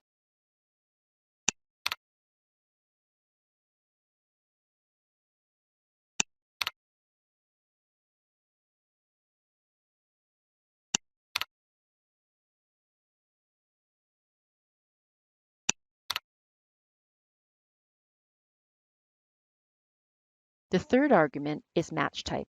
Match type can be either -1, 0, or 1. The value should be 1 if we want to find the largest value less than or equal to the lookup value. The value should be 0 if we want to find the first value exactly equal to lookup value. It should be -1 if we want to find the smallest value greater than or equal to lookup value. Here, we will pass the match type as 0, as we require an exact match. Finally, close the parentheses.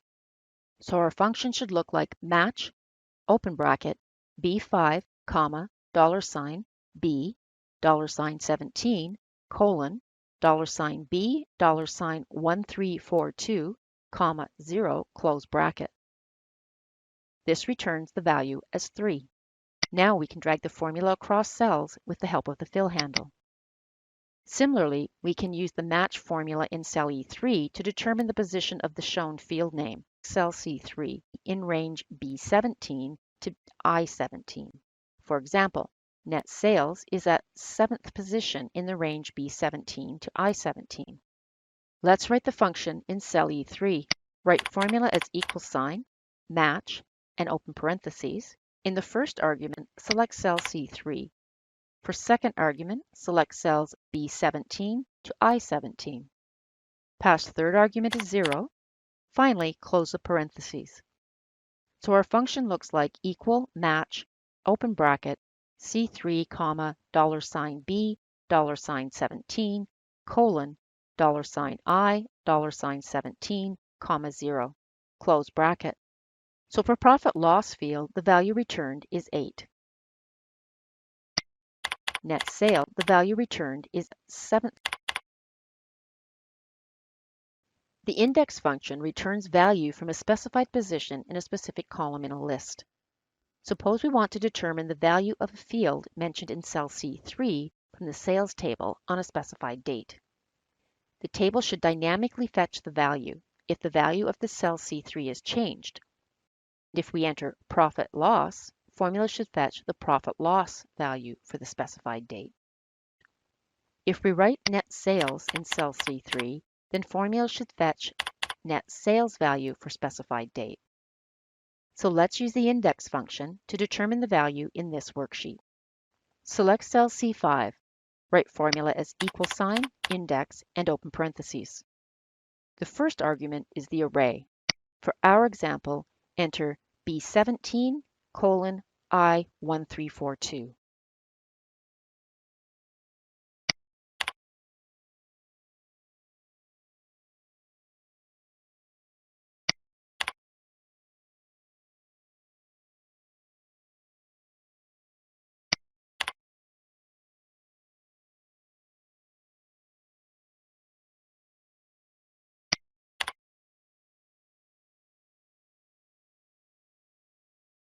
The second argument is the row num.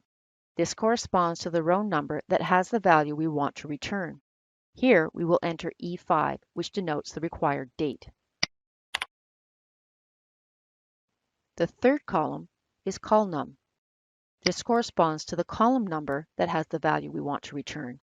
Here we will enter E3, which denotes the position of the field name in cell C3 in table.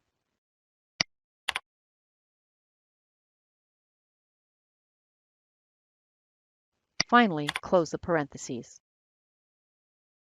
Thus, our formula returns the value as 6,528 based on the position at cells E5. This is the net sales value on the date, the 2nd of January. Now drag the formula with the fill handle to the other cells as well.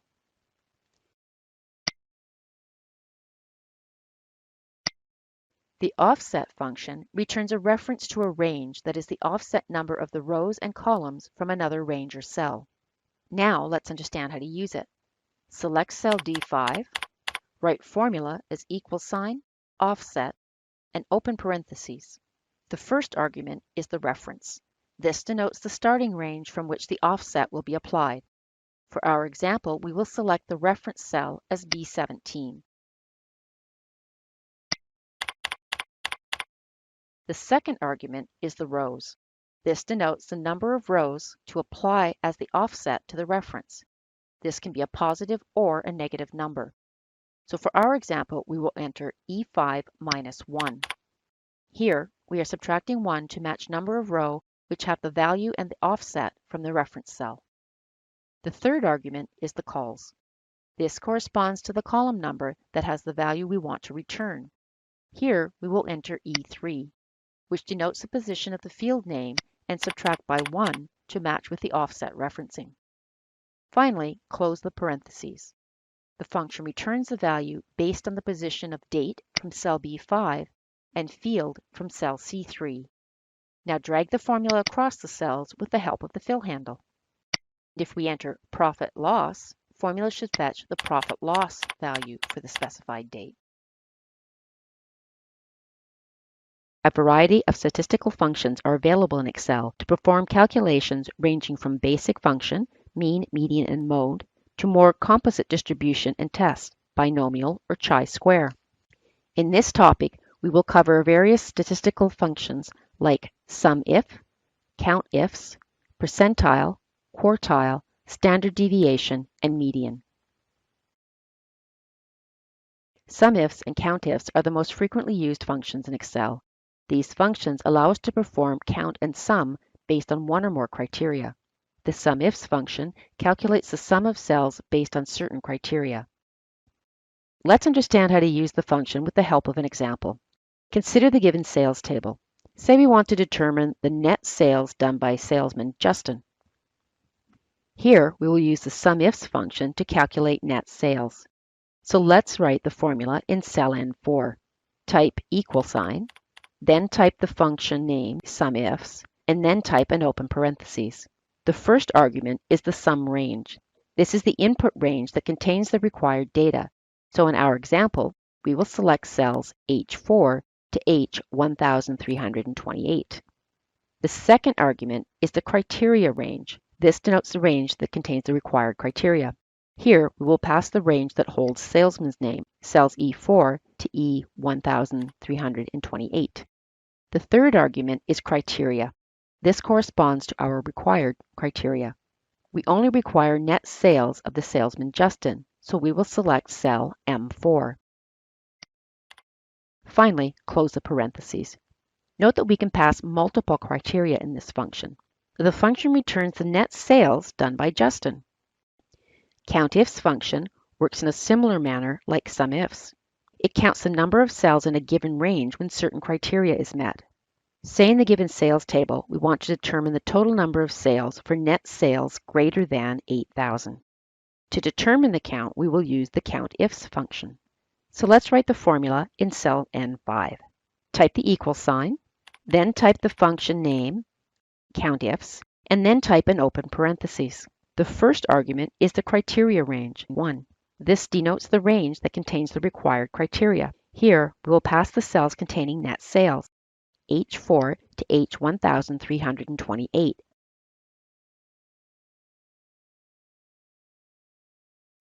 The second argument is criteria 1. This corresponds to our required criteria. We only require entries with net sales greater than 8,000, so we will enter greater than 8,000. Finally, close the parentheses. Note that the function allows you to enter multiple criteria. Cell N5 reflects the total number of sales as 445 for net sales greater than 8,000. In this topic, we will learn how to use the functions percentile, quartile, standard deviation, and median in Excel. Consider the given sales table.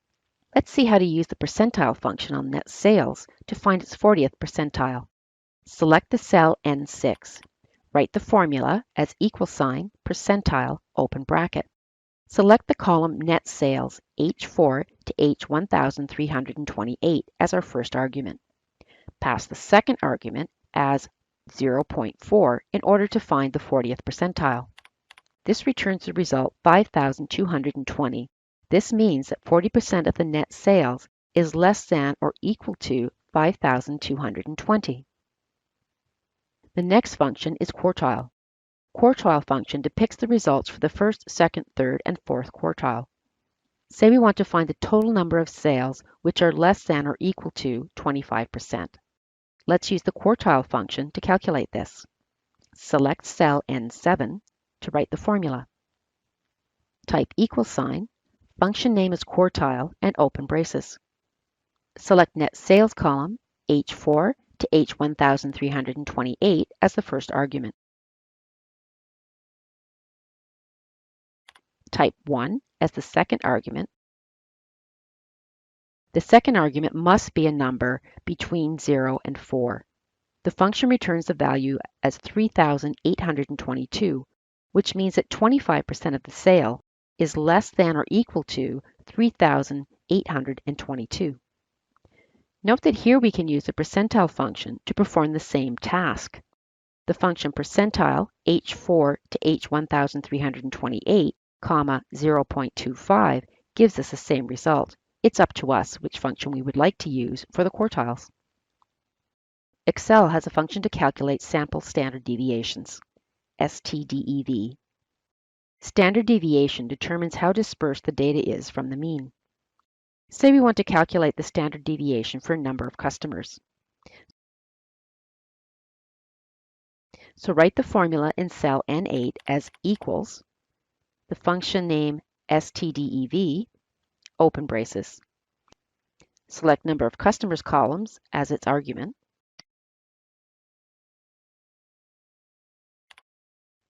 The function returns the result 1.4.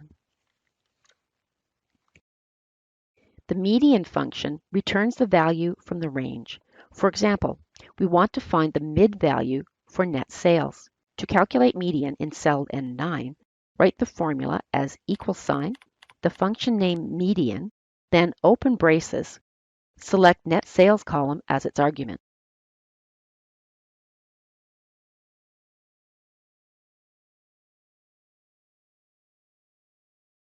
This calculates the mid value of net sales as 6,192. Rank function is used to compare a number from the rest of the numbers in a list in any order, whether ascending or descending. This function returns the rank of the number relative to the other values in the list. Let's use rank function in cell J4 to calculate rank on the basis of net sales. Select cell J4 and write the formula as equal sign, then type the function name rank, and then type an open parentheses. The first argument is the number. This is the value whose rank we are required to calculate. Here we will pass the argument cell H4. The second argument is ref. This corresponds to the array or reference list. Here we will select the column net sales, i.e. cells H4 to H1328.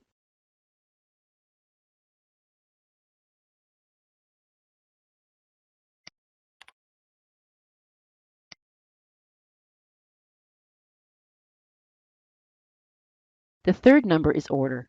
This specifies how to rank the number. 0 means descending order and 1 denotes ascending order.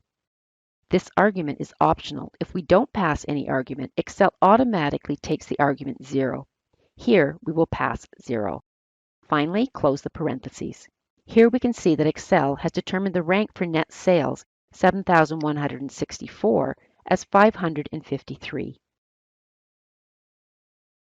Finally, we can drag the formula and can see the rank for the other cells based on net sales.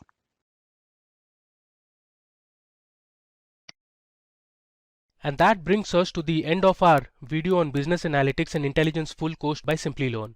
I hope it was useful and informative. If you have any queries, please feel free to put them in the comment section of the video. We'll be happy to help you. Thanks again, stay safe and keep learning. Staying ahead in your career requires continuous learning and upskilling. Whether you're a student aiming to learn today's top skills or a working professional looking to advance your career, we've got you covered. Explore our impressive catalog of certification programs in cutting-edge domains, including data science, cloud computing, cybersecurity, AI, machine learning, or digital marketing. Choose any of our programs and set yourself on the path to career success. Click the link in the description to know more.